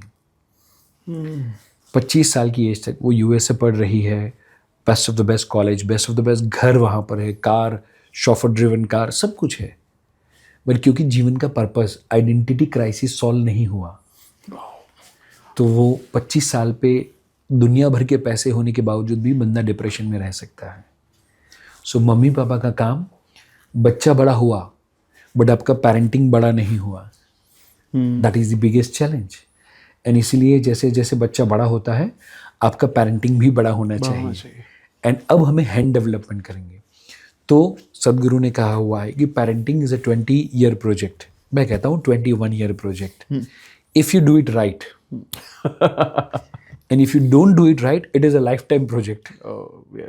पूछिए सोनिया गांधी को। पर आई थिंक क्या यही सबसे बड़ा कारण है कि आज के टाइम में हर कोई बच्चे, मतलब टीन्स, पैशन की तलाश कर रहे हैं। हमने तो कभी नहीं की, क्योंकि हम सर्वाइवल एंड सक्सेस वाले मोड पे थे। हमारे समय पे भी वो रोटी कपड़ा मकान नाम के मूवी आते थे। आज यदि मूवी आए तो डायरेक्टर, प्रोड्यूसर एंड एक्टर के अलावा कोई ना देखे, बिकॉज आज के बच्चे की वो रिक्वायरमेंट नहीं रही। सो जब आज particularly survival to success and success to satisfaction, so आज की जनरेशन को सिर्फ और सिर्फ सेटिस्फैक्शन के लिए काम करना है। सो हमारे पास जनरली जब इंटरव्यूज़ वगैरह होते हैं तो जो बच्चे आते हैं या जो भी नए जो जेंजीज हैं वो आज कोई भी कंपनी में काम करते हैं just not for the money. शायद वो जितना वो इनिशियली उनको जो स्टाइफन वगैरह प्रोवाइड करेंगे उससे तो ज़्यादा का इनका पर्सनल खर्चा होता है, but they want to work for what? The experience, they want to work for what? The exposure, they want to work for what? Satisfaction. वो मिलेगा तो हम काम करेंगे। इसलिए आज जो नई जनरेशन की कंपनीज़ हैं, आप देखें कि वहाँ पर प्ले जोन है, unlimited coffees and cold drinks, वो सारी चीज़ें अवेलेबल है। नॉट नेसेसरी कि आप डेस्क पे ही बैठ के काम करें, आप में भी लॉन्च पे बैठ सकते हैं, कहीं पर भी कैफ़े में भी जाके आप काम कर सकते हैं, आप घर पे बैठ के भी काम कर सकते हैं। So that is the kind of work ethics या वर्क एरिया कि जहाँ पर अब वो चेंज आ रहा है। आने वाले समय में इसमें और ढेर सारा चेंज आएगा। आई थिंक ये इन फेजेस को समझना ज़रूरी है। ज़रूरी है। आपने बहुत खूबसूरत बात कही कि पेरेंटिंग को भी ग्रो करना पड़ेगा। सिर्फ बच्चों के ग्रो होने से नहीं चलेगा। आपके थॉट प्रोसेस को भी, जैसे आप छोटे बच्चे को या 7 साल तक बच्चे को ट्रीट करते थे, अब वो 7 to 14 में आपका तरीका थोड़ा बदलना चाहिए और 14 to 21 तो और बदलना चाहिए। Totally amazing. तो मतलब आपका मतलब ये भी कहना है कि पेरेंट्स की कोचिंग बहुत इंपॉर्टेंट है आज के टाइम में। 100%, एंड इसीलिए शायद लास्ट 20 साल से लगे हुए हैं। एंड लाइफ की लास्ट घड़ी तक 92 की एज तक तो मिनिमम पेरेंटिंग पे ही काम करने वाला हूँ। बाय 92 वो मैंने मेरा प्रोग्रामिंग किया हुआ है कि 92 तक इतनी ही एनर्जी के साथ मैं पेरेंटिंग के अंदर काम करता हूँगा। सो मे बी उससे ज़्यादा ऊपर वाले की इच्छा, बट 92 तक का तो मैंने मैनिफेस्टेशन किया हुआ है। एंड वो भी सोच है कि 92 की एज पे या उसके बाद भी पेरेंटिंग पे ही बात करते करते या पॉडकास्ट करते करते या लेक्चर लेते लेते ही ये दुनिया को छोड़ूं। अरे वाह। जैसे I Abdul wish Kalam you जैसे have a- अब्दुल कलाम जी ने I wish particularly you have a long life and longest possible so that you can keep contributing Thank to you. people and Thank to you. the family. Nice. Okay. बहुत बहुत खूबसूरत बात आपने कही है यहाँ पर। एक और मेरा यहाँ पर सवाल ये है कि जब हम फैमिली की बात कर रहे हैं तो अक्सर जो लोग एक जॉइंट फैमिली में रहते हैं आज के टाइम में, वहाँ उस तरह के बहुत कंप्लेंट्स आते हैं कि बच्चा बहुत एग्रेसिव है, बिल्कुल नहीं सुनता है। और हम जब जानने की कोशिश करते हैं तो ऐसा समझ में आता है कि जिन चीज़ों को हम मना करते हैं, दादा दादी या नाना नानी उनको हाँ कर देते हैं, और उन्हें मतलब जिस तरह से हम हेल्प कर रहे हैं वो मतलब उन्हीं चीज़ों को जिनको हम मना कर रहे हैं उनको वो हाँ बोल रहे हैं, और बच्चे को पता है कि यार कुछ नहीं फ़र्क पड़ता। मतलब वो somehow it is you know they are I don't know what they are up to, but इस तरह के केसेस जब आपके पास आते हैं तो आप उनको क्या सोल्यूशन देते हैं? सो दो चीज़ें हैं। वेरी फर्स्ट थिंग कि जिनके मम्मी पापा हो, माने दादा दादी है तो वो, एंड नाना नानी है तो मम्मा, जिसके मम्मी पापा वो बात करें, राइट। सो फॉर एग्जांपल दादा दादी ने वो आइसक्रीम दिला दिया या चॉकलेट दिला दिया या टॉय दिला दिया, तो वो किसके मम्मी पापा हैं?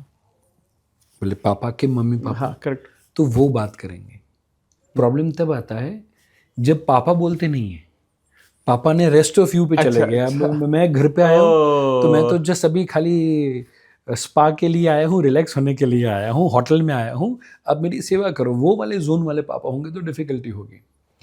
बट यदि प्रोएक्टिव पापा है, बेस्ट ऑफ यू देने वाले पापा है, तो वो पापा अपने मम्मी पापा को अकेले रूम में बिठा के बात करेंगे।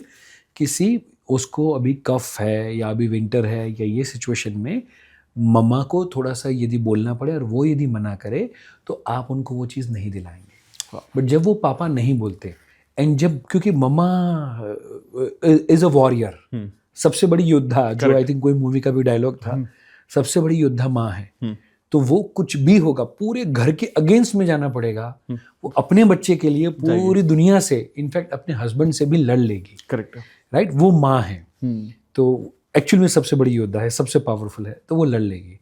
बट वहाँ पर उसको फिर वो अकेली पड़ जाएगी। एंड सभी लोग, क्योंकि वो बाहर से है, वैसा ज़्यादातर वो सास और बहू वाला तो वैसे भी चल रहा था, उसमें बच्चा आ जाए तब मम्मा स्ट्रांग हो जाती है। एंड इसीलिए हम वो पापा एक तो बोलना शुरू करें। नंबर 1 नाना नानी है तो फिर मम्मा बोलेगी। करेक्ट। नंबर 2 स्पाउस के साथ में मिलते हुए बात ना करें मम्मी पापा से, अकेले में सेपरेटली हम बात करें। And number 3 most important thing, mummy papa के तौर पे अब हम क्या समझे, वो दादा दादी है, वो मम्मी पापा नहीं है। राइट।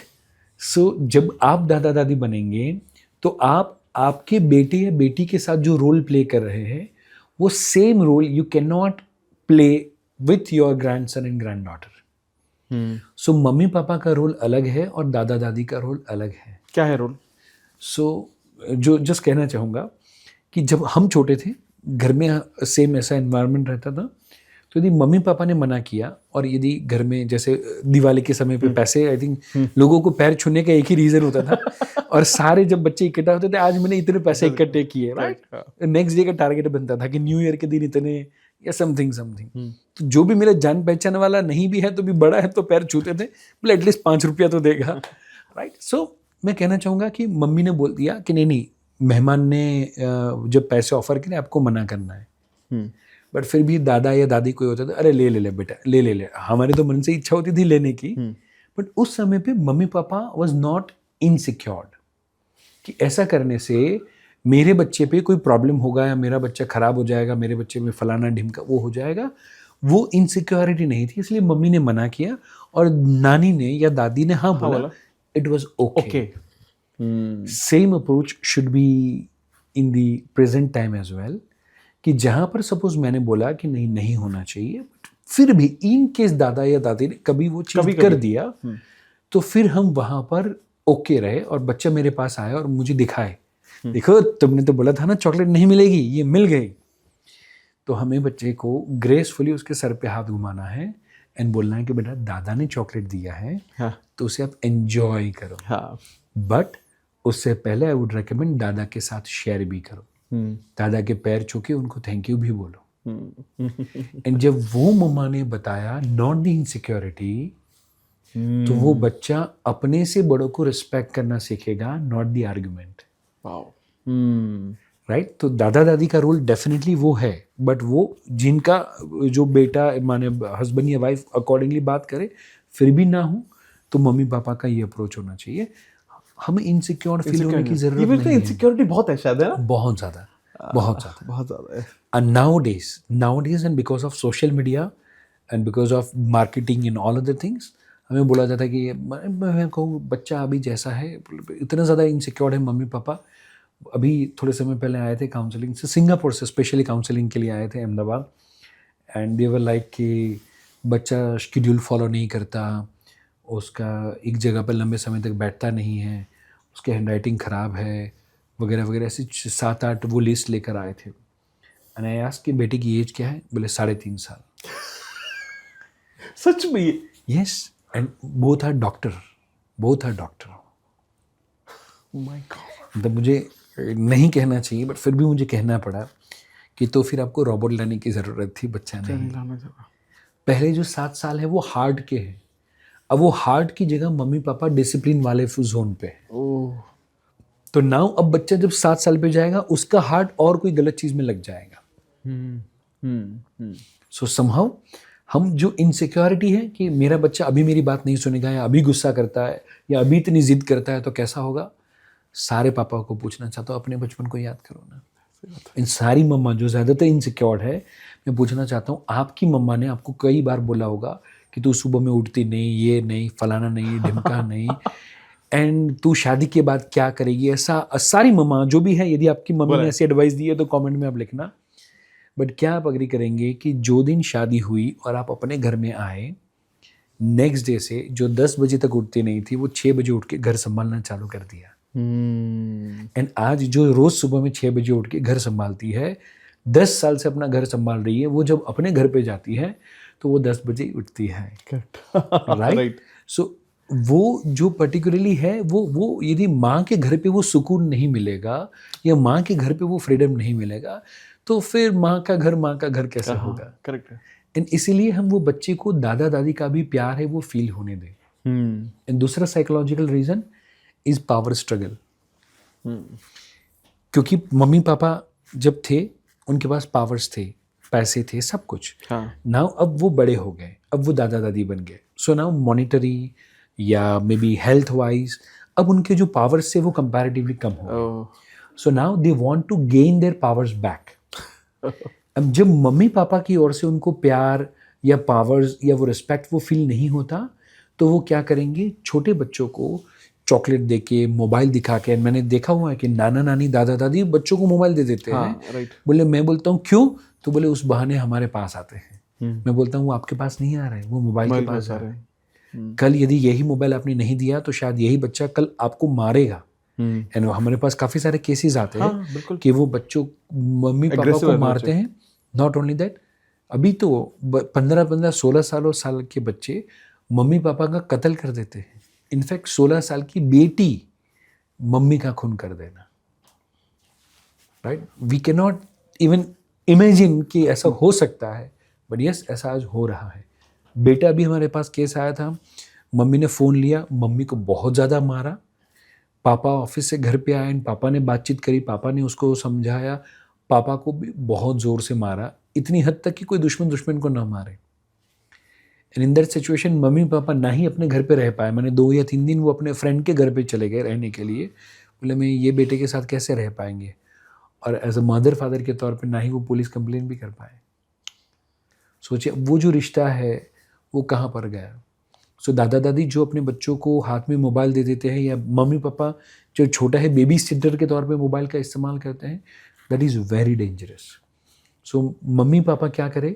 दादा दादी को रिस्पेक्ट देना शुरू करें, उनको उनके पावर्स, उनके छोटे छोटे डिसीजंस, भले हम मूवी में जा रहे हैं तो भले टिकट ले ली है, बताने की जगह पर क्या हम आज मूवी देख के आए, राइट? वैसा करके पर्टिकुलरली जाए, थोड़ा सा हम उसको रिस्पेक्ट दें, जाने से पहले हम उनके पैर छू के जाए, उनको पावर्स मिलते रहेंगे, तो फिर वो पावर स्ट्रगल को लेकर बच्चों को ऐसी चीज़ों की लालच जो गलत है वो नहीं देंगे। बने देंगे। वाह, पर मुझे यकीन नहीं हो रहा जो आपने बताया, मतलब भाई इट इज सो डिफिकल्ट।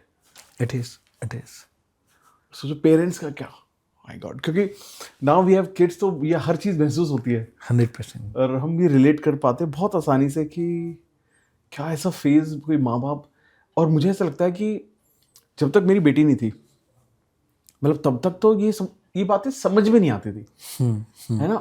जब मेरी बेटी हुई तो मुझे तब समझ में आया जो ये माँ का या पिता का जो बच्चों के साथ जो मोह होता है, ये मुझे अब क्लियर हुआ है। मतलब हालांकि मुझे पता था मेरे पेरेंट्स मुझसे बहुत प्यार करते हैं, बट मुझे अब समझ में आता है कि यार ये जो मोह है ना, ये दुनिया का सबसे बड़ा मोह है। इसलिए इंसान, वो कहते हैं ना कि इंसान टूटता और बनता परिवार से ही है, परिवार से है, और वो सबसे ज्यादा कनेक्टेड वो अपने बच्चों से होता है वो, और वहां उसे कुछ ऐसा मिलता है ना, तो फिर उसे लगता है कि उसकी जिंदगी इतना कमाया, इतना बिल्ड किया, कुछ नहीं है फिर इनकम्प्लीट लाइफ। सो इसीलिए पेरेंटिंग जितना सीखे, जितना समझे, जितना रिसर्च करे। जैसे मुझे कई बार लोग बोलते हैं कि आपने 18 साल पे मैंने बुक लिखनी शुरू करी थी, 21 ईयर की एज पे मेरी पेरेंटिंग की बुक पब्लिश हो गई थी। Oh wow. With the Macmillan, first edition हमने मैकमिलन के साथ पब्लिश किया था। एंड मुझे बोलते हैं आपने इतनी यंग एज में ये सब काम चालू किया, ऐसा कैसे लिख सकते हो। तब मैं कहता हूँ हर एक बच्चा 16 से 18 के बीच में पेरेंटिंग कोच बनता है। हर बच्चे को विचार आता है कि मेरे मम्मी पापा ने मेरे साथ ऐसा किया, मैं मेरे बच्चे के साथ ऐसा करूंगा, और या फिर नंबर 2, ऐसा मैं मेरे बच्चे के साथ तो जरा भी नहीं करूंगा। हर बच्चे के अंदर वो पेरेंटिंग कोच टीनेज या कॉलेज के आसपास आ ही जाता है। हर एक, आपने भी कुछ ना कुछ सोचा होगा, एंड बट जस्ट मैक्सिमम लोग उसको वो पिन डाउन नहीं कर पाते, नोट डाउन नहीं कर पाते, एंड बिकॉज ऑफ दैट वो समहाउ पेरेंटिंग कोच नहीं बन पाते। या फिर नंबर 2, मम्मी पापा की ओर से या सोसाइटी की ओर से होता है, अब ये कहाँ सीखने की ज़रूरत है या ये कहाँ करने की ज़रूरत है। बट समहाउ मेरे मम्मी पापा का मुझे काफ़ी अच्छा पॉजिटिव सपोर्ट था, एंड मुझे कभी भी कोई भी चीज़ करने के लिए ना नहीं बोला गया था यदि वो पॉजिटिव हो। एंड बिकॉज ऑफ दैट मैंने वो रिस्क ले लिया, एंड 21 साल पे बुक पब्लिश हुआ था, एंड वहीं से मैं पेरेंटिंग सिखा रहा हूँ। 20 साल हो गया आपको। नाइस। ये आई थिंक वाओ यार, आई विश, मतलब मेरे दिल से इच्छा है कि ये जो पॉडकास्ट है ना, मतलब दुनिया में हर किसी के पास पहुंचे। I just wish this. It is not for because of the I want lot of views, of course I want that, लेकिन मैं चाहता हूँ कि जो ये लर्निंग जो आप बता रहे हैं अपने एक्सपीरियंस से, ये लोगों तक पहुंचनी बहुत ज़रूरी है। क्योंकि लोग यहीं पर बंधे हुए हैं, यहीं पर रुके हुए हैं, यहीं पर फंसे हुए हैं। अगर उनको इस पॉडकास्ट को देखने के बाद कुछ भी सॉल्यूशन मिलेगा तो आई am sure it's gonna help them a lot, because मुझे पर्सनली ये मदद कर रहा है, एंड आई एम श्योर बाकी लोगों को भी करेगा डेफिनेटली। यस। एक सवाल मेरा यहाँ पर ये है कि हम क्या देखते हैं आज के टाइम में, हस्बैंड वाइफ पेरेंट्स जो हैं, they are struggling with their relationship, और उस दौरान उनके 1 या 2 बच्चे हैं, अब वो पिसते हैं बीच में, या तो घर में वो साथ रहते हैं, या तो बहुत झगड़े हो रहे हैं जो बच्चे देख रहे हैं, या वो उनके जो पेरेंट्स हैं वो सेपरेशन के थ्रू गो थ्रू कर रहे हैं। राइट। तो ये जो दौर है, ये कितना टफ हो सकता है बच्चों के लिए, या कैसे इसको बेटर बनाया जा सकता है बच्चों के लिए? एक्सेलेंट। सो आई थिंक वो बच्चा मम्मी एंड पापा को बचपन में भगवान के तौर पे देखता है, भगवान का दर्जा दिया गया है। एंड सोचिए कि 2 भगवान को आप आपस में लड़ाई झगड़ा करते हुए देखें, तो क्या वो भगवान के प्रति, ईश्वर के प्रति श्रद्धा रहेगी कि सब दुनिया से भरोसा उठ जाएगा। सेम चीज़ वो बच्चे के साथ हो रही है, कि जो बच्चा अपने मम्मी एंड पापा जिसको अपना अस्तित्व मानता है, वो दोनों को जब लड़ाई झगड़ा करते हुए देखते हैं, तो बच्चों के अंदर 3 चीज़ों की कमी आती है, 3C जिसे मैं कहता हूँ। Number 1 C, and that is the communication. वो बच्चे का बाहरी लोगों के प्रति कम्युनिकेट करना धीरे धीरे बंद हो जाता है, बिकॉज उसके माइंड में गिल्ट होता है कि मेरे कारण ही मम्मी पापा के बीच में लड़ाई झगड़ा हो रहा है। Number 2 confidence. सो फर्स्ट चीज, वो बच्चा धीरे धीरे कम्युनिकेट करना बंद कर देगा। नंबर 2 कॉन्फिडेंस उसका जो है वो कम हो जाएगा। एंड नंबर 3 स्टडी के अंदर कॉन्सेंट्रेशन। सो वो जब भी पढ़ रहा है, जब भी वो अकेले में, बिकॉज स्टडी करना इज व्हाट, खुद के साथ रहना, एंड वो जब भी रहेगा तो उसके दिमाग के अंदर वो मम्मी पापा के बीच में लड़ाई झगड़े की बातें या जो कोई भी ऐसी चीज़ें हैं वो आनी ही आनी, एंड बिकॉज ऑफ दैट उसका स्टडी में से फोकस एंड कंसंट्रेशन कम हो जाएगा। सो इसीलिए मेरा ये मानना है कि मम्मी पापा ज़्यादातर वाइफ जो है वो कंपैरेटिवली मम्मा बनने के बाद वाइफ बनना भूल जाती है, एंड पापा बनने के बाद हस्बैंड बनना भूल जाते हैं। ये तो हाँ, राइट। एंड इसीलिए मम्मी पापा का पहला रोल है हम हस्बैंड एंड वाइफ बने। ओके। हम हस्बैंड एंड वाइफ बनेंगे तो बच्चा दूसरा भी आ जाएगा। करेक्ट। राइट। सो पहला ये रोल है, उसके बाद में ये है very first thing. Second and most important thing जो मैं कहना चाहूँगा, मैरिज जो रिलेशनशिप है वो 3 जर्नी या 3 पड़ाव का जर्नी है। Number 1 that is sharing, number 2 caring, and number 3 daring. Right. ये 3 फेज है मैरिज लाइफ के, एंड मैक्सिमम लोग जो कंपैरेटिवली कपल्स हमारे हैप्पी मैरिड लाइफ का we have the program as well, and मैं चाहता हूँ कि ज़्यादा से ज़्यादा पर्टिकुलरली कपल्स यदि परफेक्ट होंगे तो ऑटोमेटिकली पेरेंटिंग ऑटोमेटिकली अच्छे से हो ही जाएगा। बिकॉज मैं कहूँ आपका बच्चा कैसा आपके रिलेशनशिप के जैसा है। राइट। रिलेशनशिप अच्छा होगा तो बच्चा अपने आप अच्छा हो जाएगा। यदि रिलेशनशिप में गड़बड़ है तो बच्चे में गड़बड़ आएगी ही आएगी, बिकॉज बच्चा जो है वो जेरोक्स कॉपी है। ओरिजिनल कॉपी जैसा होगा वैसा ही जेरोक्स कॉपी निकलेगा। बिल्कुल सही।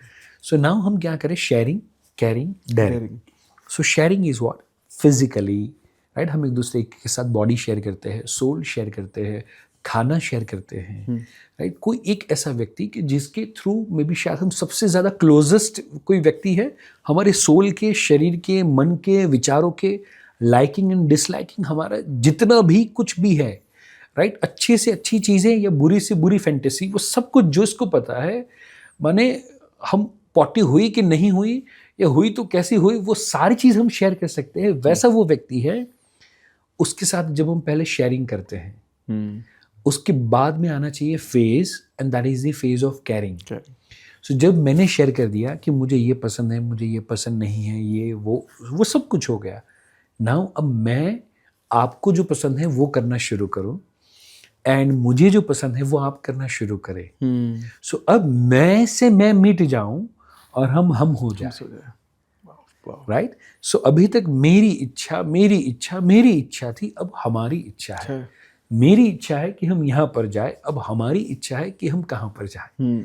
अब मैं थोड़ा कॉम्प्रोमाइज़ करूँ, वो थोड़ा सा कॉम्प्रोमाइज़ करे, मैं मेरी थोड़ी सी चीज़ों को कम करूँ या बढ़ाऊँ, वो थोड़ी सी चीज़ों को कम करे या बढ़ाए, एंड अब हम सहवास की शुरुआत करें, दोनों साथ में चलने की शुरुआत करें, मैं से हम हो जाए, and that is A phase of carrying. काफ़ी सारे लोग यहाँ तक आ जाते हैं, एंड थर्ड फेज होता है that is a daring. Daring is what, शादी में पहले 3 साल, 4 साल, 5 साल, 7 साल जहाँ पर शेयरिंग एंड कैरिंग चल रहा है, एक दूसरे के सामने देखना है, एक दूसरे की केयर करनी है। बट डेयरिंग इज व्हाट, दोनों को मिलके और कहीं पे देखना है। जहाँ पर मैं अकेला जो सपना पूरा नहीं कर सकता, वो मेरा लाइफ पार्टनर जो वो अपना सपना पूरा नहीं कर सकता अकेले मिलके, वो अब हम दोनों ने साथ में मिलना शुरू किया, तो हम दोनों मिलके कोई एक ऐसा सपना देखे जो हमारी हैसियत और औकात से बाहर का हो।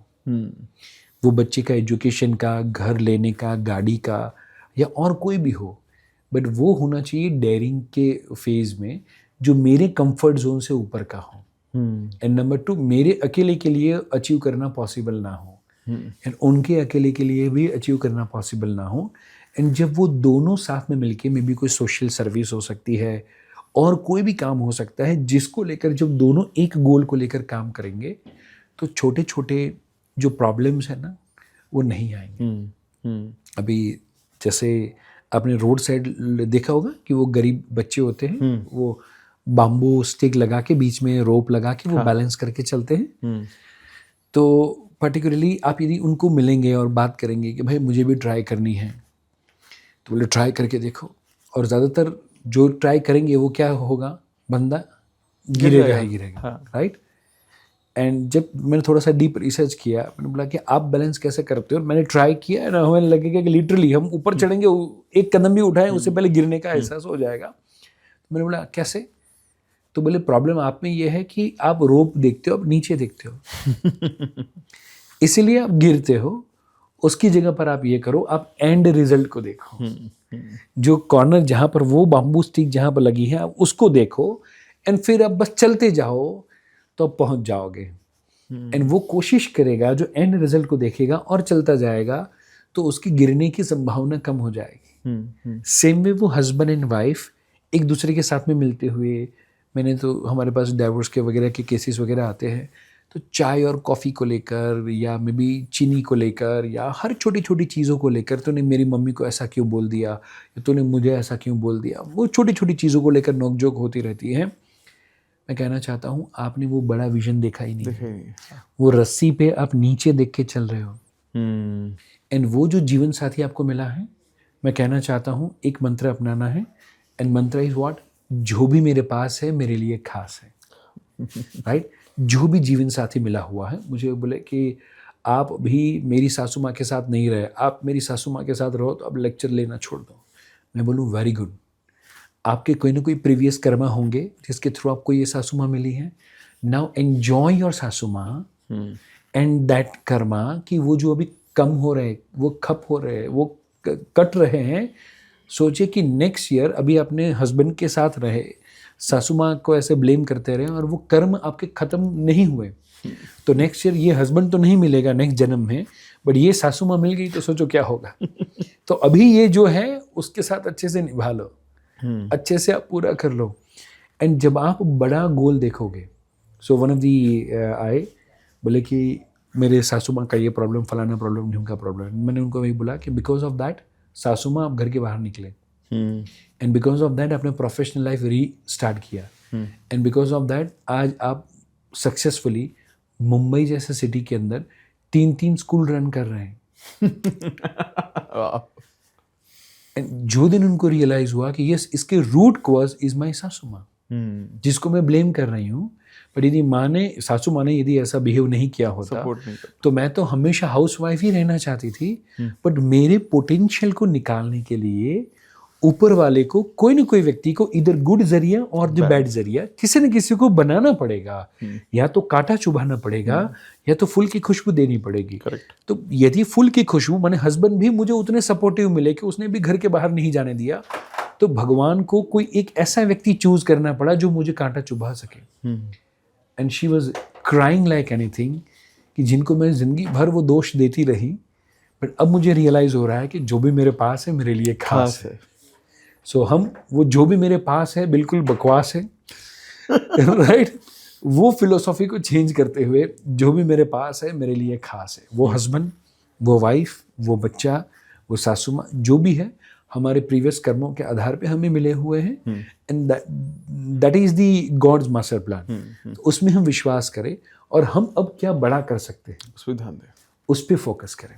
बाकी प्रॉब्लम तो है और बड़ा होने के बाद प्रॉब्लम बढ़ेंगे। करेक्ट। यहाँ पर ना एक पॉइंट यहाँ पर मेरा ये है, जैसे आज के टाइम में हम बहुत सारे सेलिब्रिटीज़ को भी देखते हैं, they are going through divorces या डिवोर्स हो चुका है, लेकिन आप उसमें एक बहुत मेच्योरिटी भी देखेंगे आप। जैसे मान लेते हैं आज हम सुजैन और ऋतिक रोशन को देखते हैं, लेकिन बच्चों के साथ जब वेकेशन पे जा रहे हैं तो दोनों जाते हैं। आज के टाइम में जो इन रियल लोगों के साथ ये बहुत अलग है। आज अगर कोई एक टफ टाइम से कपल गो थ्रू कर रहा है, डिवोर्स गो थ्रू कर रहा है, या अलग हो चुके हैं या होने वाले हैं, अब लोग इन्फ्लुएंस कर रहे हैं बहुत ज़्यादा, ताकि ये बच्चा मेरे साथ रहे, या कुछ भी कर रहे हैं, चाहे जो भी थॉट है उनका। ये तो बच्चे के लिए बहुत खराब है ना। 100%। तो क्या मतलब क्या थॉट होना चाहिए, मतलब क्या पेरेंट्स को क्या समझने की जरूरत है इस वक्त पे? एक चीज़ कि हम पॉजिटिव एटीट्यूड के साथ हो सके उतना रिश्ते को निभाने की कोशिश करें, ग्रेसफुली। चाहे एंड भी कर रहे हैं तो ग्रेसफुली करें। Right.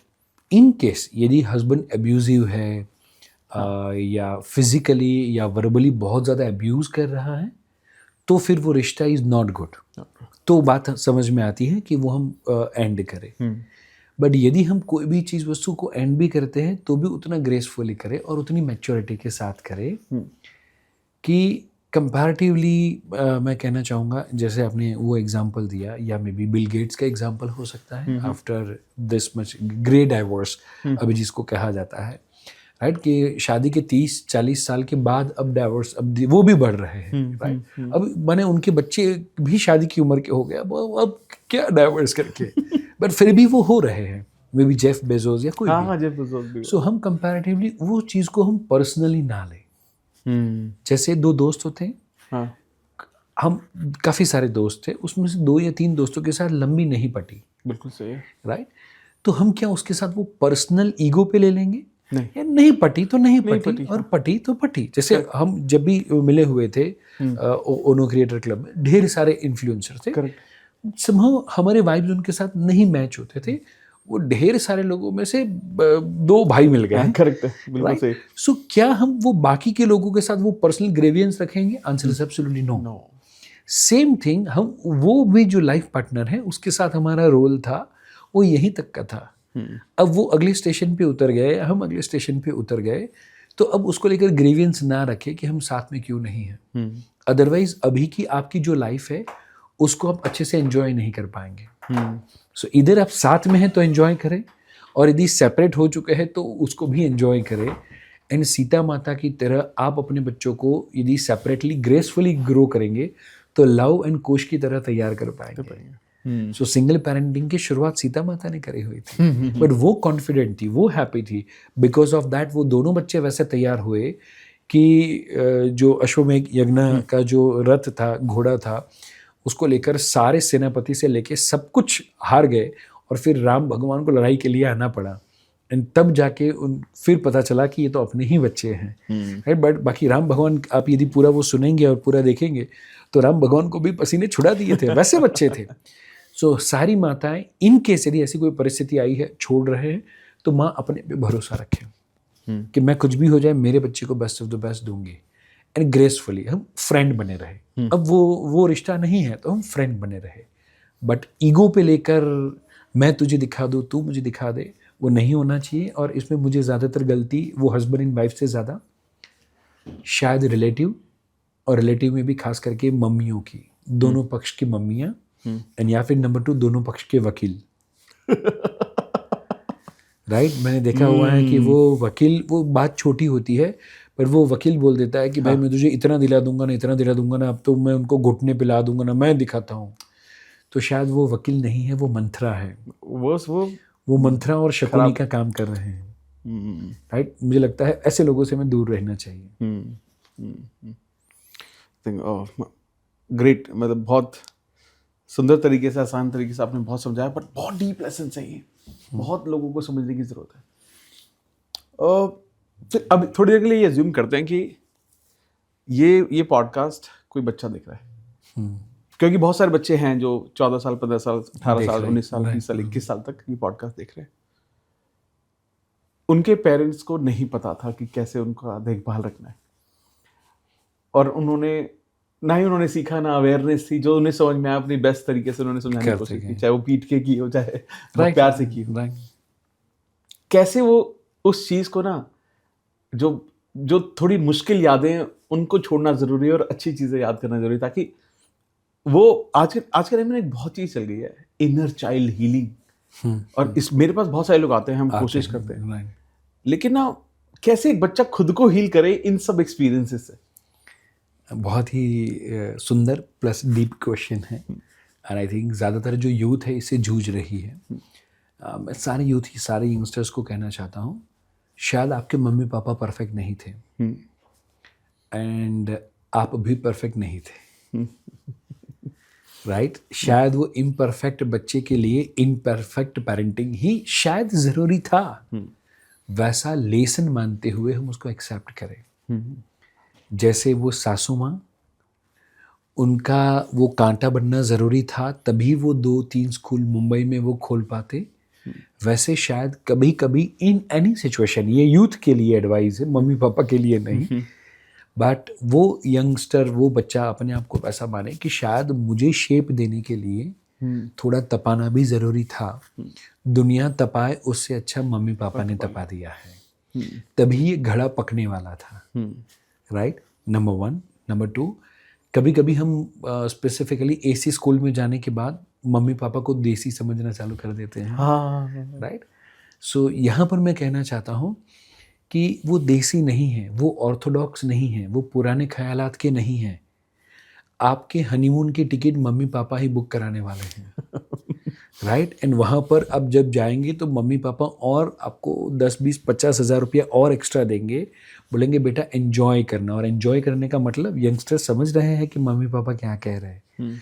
So they are not orthodox, correct, but they just want कि आपको सही एज पे सही चीज़ मिले। एंड बिकॉज ऑफ दैट वो समहाउ सीट बेल्ट का काम कर रहे हैं, वो शायद हेलमेट का काम कर रहे हैं। सो एक भी टीनेजर को अपने मम्मी पापा पसंद नहीं आते और अपने दोस्त की मम्मी पसंद आती है। बोले तेरी मम्मी तो बहुत कूल है, राइट। आपका एक्सपीरियंस होगा। एंड तब वो दोस्त बोलता है तुझे ऐसा लगता है पर मुझे तो तेरी मम्मी के हाथ का खाना पसंद है या तेरी मम्मी ज़्यादा अच्छी है। So grass is always greener the other side, right. So हम वो मानते हैं, बट एक्चुअली आपके मम्मी पापा ने वो सीट बेल्ट का काम किया है जो किसी को पसंद नहीं है। बट जब एक्सीडेंट हुआ है तो सीट बेल्ट के कारण लाइफ बची हुई है। आप यदि अभी भी जिंदा हैं एंड आपको यदि कोई चोर लुटेरे डाकू उठा के लेके नहीं गए हैं या आपको करंट का झटका नहीं लगा या आपके मैंने अभी तक अब अस्तित्व है, उसका पूरा श्रेय जाता है मम्मी पापा को। अदरवाइज बचपन में हमने ऐसी ढेर सारी हरकतें नॉनसेंस करी होगी कि जिसके कारण हम पहाड़ से या सीढ़ियों से गिर जाए या प्लग में उंगली डालना हो तो पता नहीं उंगली करने की आदत बचपन से अपने को होती है। पर मम्मी पापा ने हमको कोई ना कोई जगह पर प्रोटेक्ट करके रखा हुआ है। सो उसको लेकर हम ग्रेसफुल हो जाए एंड मम्मी पापा को आज से थैंक यू बोलना शुरू कर दें। एंड उनके लिए भी हम वही मंत्र को ध्यान में रखें, जो भी मेरे पास है मेरे लिए खास है। एंड जब आप वो अस्तित्व ने, वो ईश्वर ने आपके लिए ये माँ बाप को चूज़ किया हुआ है, उनको जब आप एक्सेप्ट करते हैं, नॉट कि वो आपके मम्मी पापा है बट ऊपर वाले ने यदि इनको चूज़ किया है तो कुछ तो होगा। वो पर्पज़, ये मेरी लाइफ की जर्नी के लिए ये दोनों ज़रूरी थे। एंड वो चीज़ को मानते हुए, एक्सेप्ट करते हुए मैं जब लाइफ में आगे बढ़ूँ तो लाइफ एकदम ब्यूटीफुल होगी। अमेजिंग। तो एक और मेरा जो सवाल है, आई थिंक हो सकता है हमारा सबसे इम्पोर्टेंट या सबसे फाइनल सवाल हो। बहुत सारे पेरेंट्स इसको देख रहे हैं, बहुत सारे बच्चे भी इसको देख रहे हैं। ऐसा क्या हम पेरेंट्स को एक ब्लूप्रिंट या रोड मैप दे सकते हैं, वे फॉरवर्ड, जिसको वो इम्प्लीमेंट करके एक अच्छे पेरेंट बन सकते हैं और एक सही चीज़ों की शुरुआत कर सकते हैं आज से? ठीक है, आज तक जो कुछ भी हुआ, आज तक उनके बच्चों ने कैसे भी रिएक्ट किया, किसी के भी इन्फ्लुएंस में किया, it is fine, no problem. But आज से एक हमें ये पूरा जब जो पॉडकास्ट 1-1.25 घंटे जो लोगों ने सुना, इसके बाद लोगों को ये समझ में आया कि हर किसी को इसको समझने की ज़रूरत है। ये एक सब्जेक्ट है जिसको जानना पड़ेगा, जिस पे थोड़ी सी मेहनत करने की ज़रूरत है अगर आप चाहते हैं तो अच्छा हो इसके साथ। तो ऐसा क्या हम उन्हें एक रोड मैप या गाइडेंस टूल दे सकते हैं, कुछ पॉइंट्स बता सकते हैं जिस पर वो काम करके अपनी इस बेहतरीन जर्नी को शुरू कर सकते हैं? Excellent question. एंड इसमें सबसे पहला जो मुझे लगता है that is the R for responsibility. Okay, so mummy papa अपनी रिस्पॉन्सिबिलिटी है, माने वो स्कूल की नहीं है, टीवी की नहीं है, मोबाइल की नहीं है, बच्चे को बड़ा करना और उसको अच्छे संस्कार देना वो मेरी रिस्पॉन्सिबिलिटी है। वो सबसे पहले एक्सेप्ट करना शुरू करें। बिकॉज अदरवाइज आजकल कई बार देखते हैं कि मोबाइल बिगड़ जाए तो बोले किसने बिगाड़ा, बोले बच्चे ने बिगाड़ा। अब बच्चा बिगड़ जाए तो बोले किसने बिगाड़ा, तो बोले मोबाइल ने बिगाड़ा। राइट तो बोले मम्मी पापा के तौर पे आपने क्या किया? सही है, right. So very first thing, बच्चा तो बड़ा होगा ही होगा। आप चाहे अच्छी परवरिश करेंगे चाहे अच्छी परवरिश नहीं करेंगे, और बच्चा दुनिया में सिर्फ एक ही बार बड़ा होगा, उसको हम कंट्रोल जेड नहीं कर पाएंगे। सो इसीलिए आज इसे पहले हम सबसे पहले दैट इज़ दी 100% रिस्पॉन्सिबिलिटी ले कि मेरा बच्चा जो है जैसा है वो मैं उसके लिए जिम्मेदार हूँ, very first thing. Okay, now number 2, and that is एक होगा टीचिंग पेरेंट और एक होगा learning parent. Okay, so teaching parent is मैं हमेशा बच्चे को कुछ ना कुछ सिखाना चाहता हूँ, ये कर ले, वो कर ले, ये कर वो कर, ऐसे करना चाहिए, ऐसे नहीं करना चाहिए, ये तूने सही किया, ये तूने गलत किया। तो कहना चाहता हूँ बच्चे को आपके ज्ञान की ज़रूरत नहीं है, बच्चे को आपके ध्यान की ज़रूरत है। सो हम बच्चा जो कर रहा है, चाहे गलती चाहे सही काम, उसको देखे एंड जस्ट उसमें खुश हो, उसमें हैप्पी रहे। राइट। सो पहले रिस्पॉन्सिबल हो जाए, नंबर 2, एंड दैट इज छोटे छोटे कामों के अंदर हम खुश रहना शुरू करें. बच्चा साइकिल चलाए तो सबसे पहले क्या करेगा, वो मम्मी पापा को दिखाना चाहेगा कि मम्मी पापा खुश है कि नहीं. मे बी एनिमल मूवी के अंदर आप देखें कि वो बच्चा एक्चुअली आज भी वो देखना चाहता है कि मेरे कारण पापा खुश हो. एंड आज maybe at this age मैं और आप भी एक्चुअली मम्मी पापा की नज़र में हमारे लिए खुशी देखना चाहते हैं. सो मम्मी एंड पापा पहला रिस्पॉन्सिबिलिटी उठाए. नंबर 2, लर्निंग पेरेंट बने. इसको लेकर ढेर सारी चीज़ें हैं, वो सीखे. बुक है या कोर्सेज है या यूट्यूब है, ढेर सारी जगह है. गूगल है, चैट जीपीटी है, कहीं से भी आपके चैनल को सब्सक्राइब करें, बहुत अच्छा कंटेंट है. यस, अराउंड 600 के आसपास पेरेंटिंग के ही वीडियोस अलग अलग टॉपिक के ऊपर है. एंड ढेर सारे और वीडियोस आने वाले हैं. बट साथ ही साथ में वो जब वो होता है उसके बाद में हम हैप्पी होना शुरू करें. सो रिस्पॉन्सिबल देन आफ्टर हैप्पी. सो बच्चा जो भी करता है वो फेल भी हुआ, बी हैप्पी कि बेटा I am proud of you कि तू चोरी करके पास तो नहीं हुआ, बट इंस्टेड तू ईमानदारी के साथ फेल हुआ. I am happy for you. Right.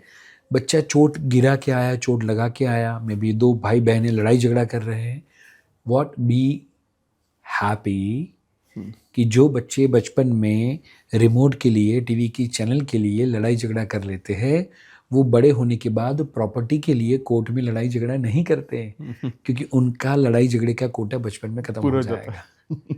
Right. वो बच्चा धमाल मस्ती कर रहा है तो बी हैप्पी उसके बाप के घर पे कर रहा है. सो नंबर 1, रिस्पॉन्सिबल हो जाए. नंबर 2, लर्निंग करें. Then after number 3, and that is happy हम हो जाए. एंड देन आफ्टर पर्टिकुलरली मैं कहना चाहता हूँ, बच्चे को एक फॉर्मूला शेयर करना चाहता हूँ. पहले हम इन्वॉल्व हो, कोई भी काम हमें बच्चे से करवाना है, लिखना, पढ़ाना, मे बी कोई भी चीज़ वस्तु, राइट, मे बी शायद वॉक करवाना, स्पीकिंग करवाना, कुछ भी. तो पहले हम बच्चे के साथ इन्वॉल्व हो, हम बच्चे को वो काम करवाए. जैसे चलना था तो हम क्या करते थे, पहले चलते थे बच्चे के साथ हाथ पकड़ पकड़ के. तो उस तरीके से हम कहेंगे and that is what I for involve.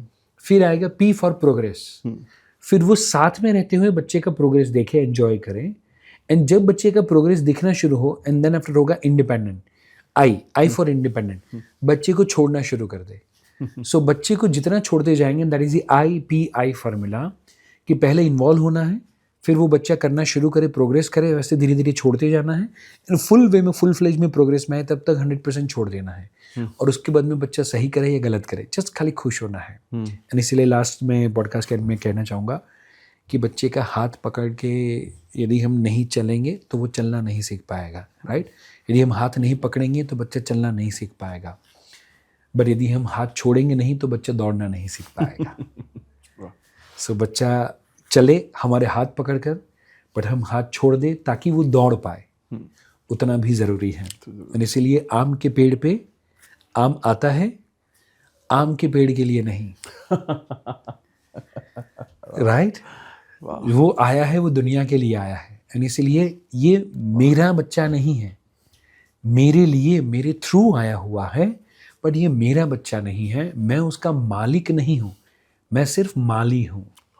Right. And वो आम पके तब तक आम के पेड़ पे शोभा देता है, पर उसके बाद भी वहीं पे लटका रहेगा तो वहीं पे बिगड़ जाएगा. सेम में बच्चा जब इंडिपेंडेंट हो तब तक मेरे पास रहे, और उसके बाद में मैं अच्छा बच्चा ये दुनिया को सौंप दूँ, ताकि वो दुनिया का, वो समाज का, देश का और दुनिया का भला कर पाए. उसके लिए ये आम को मैं अच्छा बना के ये दुनिया के सामने रखूँ. That should be the aim of parenting. I think ये बहुत ही खूबसूरत आपने बात बोली. और ये क्योंकि कई बार पेरेंट्स अपने बच्चों से इतने अटैच्ड है ना, या इनसिक्योर है, राइट, है ना, कि वो उन्हें कहीं जाने नहीं देते, शादी के बाद भी नहीं छोड़ते. और हम ये समझते हैं कि आज के टाइम में जब रिलेशनशिप के इश्यूज होते हैं तो उसके one of those reason is parents का या इन लॉज का इन्वॉल्वमेंट थोड़ा ज़रूरत से ज़्यादा होना. शादी में डाइवोर्स के लिए इट इज़ 70%. 87%. राइट. सो यदि दादी माने पर्टिकुलरली शादी के बाद मम्मी बेटे को उंगली करना छोड़ दे और मम्मी अपनी बेटी को रोज़ फ़ोन करना छोड़ दें, तो 70% डाइवोर्सेस को हम बचा सकते हैं. वाह. आई थिंक मतलब मुझे ऑब्वियसली हमने इतना सारा वक्त साथ में बिताया, लेकिन जो रियल विजडम मैं आपकी जो है वो मेरे को इस पॉडकास्ट में ही मिली है. क्योंकि हम एक दूसरे को ऐसे नहीं, इंसान ये ब्रोकास्ट में मिले क्योंकि बहुत सारी, मुझे लगता है कि आई थिंक ये एक ऐसी चीज़ है जिसमें शायद, जैसे मैंने पहले ही बोला कि ये एक ऐसी चीज़ है जो आई विश सच में मैं बोल रहा हूँ, दिल से बोल रहा हूँ कि ये जो पॉडकास्ट है ना, ये हर परिवार को, हर माँ बाप को, हर बच्चे को देखना चाहिए। स्पेशली माँ बाप को ज़रूर देखना चाहिए और इन लॉज को ज़रूर देखना चाहिए, चाहे वो दादा दादी नाना नानी हो, ताकि वो ये समझ सके कि एक जब आप किसी बच्चे को बड़ा कर रहे हो तो सिर्फ बच्चे को बड़ा करना नहीं है, बहुत सारी रिस्पॉन्सिबिलिटीज़ हैं और वो बाहर जब आउटर वर्ल्ड में जाएगा, हमारी एक्सपेक्टेशन उनसे सही है, लेकिन अगर उस सीड को हम सही तरह से पानी नहीं देंगे तो वो सीड का नर्चर होना और सही एक पौधा बनना, फिर पेड़ बनना, वो डिफिकल्ट होगा। उस प्रोसेस को बहुत ज़्यादा मुश्किल हो जाएगा। जैसा आपने बोला कि शुरू में शायद ऐसा कुछ बोला था आपने कि अगर वो सदगुरु जी ने भी बोला है कि अगर वो 20 तारीख तक, और आपने बोला है 21 साल तक, 21 साल तक अगर पेरेंटिंग अगर ठीक से की है तो बहुत है। 21 ईयर का प्रोजेक्ट है and if you don't do it right, life time करना पड़ेगा। And I am sure about it, हम सब चाहते हैं कि हमारे बच्चे खुश रहें, हमारे इंडिपेंडेंट रहें, अच्छा करें लाइफ में, उनकी लाइफ अच्छी जाए।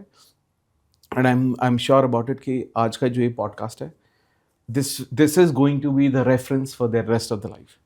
सो आपका बहुत बहुत thank you. And I am also glad कि जो आप रीडर्स क्लब के द्वारा बुक की अवेयरनेस का जो काम कर रहे हो, पॉजिटिविटी फैलाने का काम कर रहे हो, वो भी एक्चुअली काबिल तारीफ़ है। Thank you. एंड आपके जितने भी रीडर्स हैं जो शायद सारी बुक पढ़ नहीं पाते, सारी बुक अपनी लाइब्रेरी में ला नहीं पाते, या ला देते हैं तो उसको पढ़ने का टाइम नहीं होता, उसको समरी के माध्यम से आप सिंप्लीफाई करके, जैसे मैं पेरेंटिंग को सिंप्लीफाई कर रहा हूँ, आप बुक को सिंप्लीफाई करके लोगों के साथ पहुंचा रहे हो। सो वो भी बहुत ही अच्छा काम। Thank you so much. So जो भी लोग खाली पॉडकास्ट को देख रहे हैं बट रीडर्स क्लब को अभी तक यदि आपने सब्सक्राइब नहीं किया, आई वुड स्ट्रांगली रेकमेंड। ढेर सारा विजडम आपको मिलने वाला है। एंड दाढ़ी वाले परीक्षित भाई एंड बिना दाढ़ी वाले एंड डेफिनेटली मिलने वाले हैं एंड समाज के लिए डेफिनेटली कुछ अच्छा काम करेंगे। Amazing, thank you so much. And with the same message, मुझे बहुत सारे लोगों ने कुछ कमेंट्स किए कंसिस्टेंटली कि सर आप इतने अच्छे अच्छे पॉडकास्ट लेकर आ रहे हैं, आप वो जो बुक समरीज आप लाते थे ना, उनको भी कंसिस्टेंटली उसी फ्लो से लेकर आइए जिस फ्लो से आप पॉडकास्ट लेकर आ रहे हैं, किताबों में बात लेकर आ रहे हैं। तो हमने वो डिसाइड किया अभी पिछले हफ्ते कि हम जो बुक समरीज पॉडकास्ट हम करते रहेंगे बेहतरीन आप जैसे बेहतरीन लोगों के साथ, क्योंकि जो लाइफ के एक्सपीरियंसेस हैं ये जानने बहुत ज़रूरी है लोगों को। लेकिन उसके साथ साथ जो हमारी बुक समरीज है उस पर भी वापस से रिवर्क हमने शुरू कर दिया है इस पर, ताकि वो जो लोगों को हमेशा से जिससे कनेक्ट हुए थे वो छूटे नहीं कहीं ना कहीं। तो सब लोगों के लिए अच्छी न्यूज़ है। और मैं आप लोगों को बोलना चाहूँगा कि परीक्षित भाई का जो कंटेंट है, आप देखिएगा जिस सहजता से बता रहे हैं, मुझे ऐसा लगता है कि अगर कोई मतलब बहुत ज़्यादा, obviously there are lot of book जो आप पढ़ सकते हो, जो कि पढ़नी भी चाहिए, जितना आप समझें, जितना आप सीखें बहुत अच्छा रहेगा। लेकिन अगर आपको पता है कि कोई एक इंसान है जिस पर मैं पूरा विश्वास कर सकता हूँ, तो मैं आपको बोल रहा हूँ, मतलब I am telling this from my heart. मैं उस वजह से नहीं बोल रहा हूँ मैं किसी के लिए ज़रूर मेरे पॉडकास्ट पे तो मैं इनकी तारीफ़ कर रहा हूँ। मैं दिल से ये बात बोलना चाहता हूँ, अगर आपको लगता है कि ये एक एरिया ऑफ लाइफ है जहाँ पर पेरेंटिंग आता है, रिलेशनशिप आता है, और अगर मैं किसी को फॉलो करना चाहता हूँ तो मैं किसको फॉलो करूँ, तो मैं आपको बोलूँगा कि मैं डिस्क्रिप्शन में एक लिंक डालने वाला हूँ, आप इनको ज़रूर फॉलो करना। इनका इंस्टाग्राम का और मैं यूट्यूब का लिंक दोनों डाल दूंगा। बिलियंस ऑफ फॉलोअर्स हैं, इंस्टाग्राम भी फाइनली इन्होंने शुरू कर दिया है। फाइनली बहुत लोगों ने रिक्वेस्ट किया आपको, तब आपने शुरू किया है ना। तो जहाँ पर भी आप जिस तरह से भी आप सही कंटेंट कंज्यूम कर सके, and I am sure about it, जब आप वो कंटेंट डायरेक्टली कंज्यूम करेंगे तो बहुत कुछ सीखने को मिलेगा, समझने को मिलेगा। एंड इस कंटेंट के लिए आपको दिल से gratitude, thank you. And I wish कि आप इसी तरीके से 92 तक नहीं, आई विश आपकी लर्निंग, आपकी जो सीख आप दे रहे हैं अपने एक्सपीरियंस से, हज़ारों सालों तक लोगों तक पहुंचती रहे आपके कंटेंट के माध्यम से।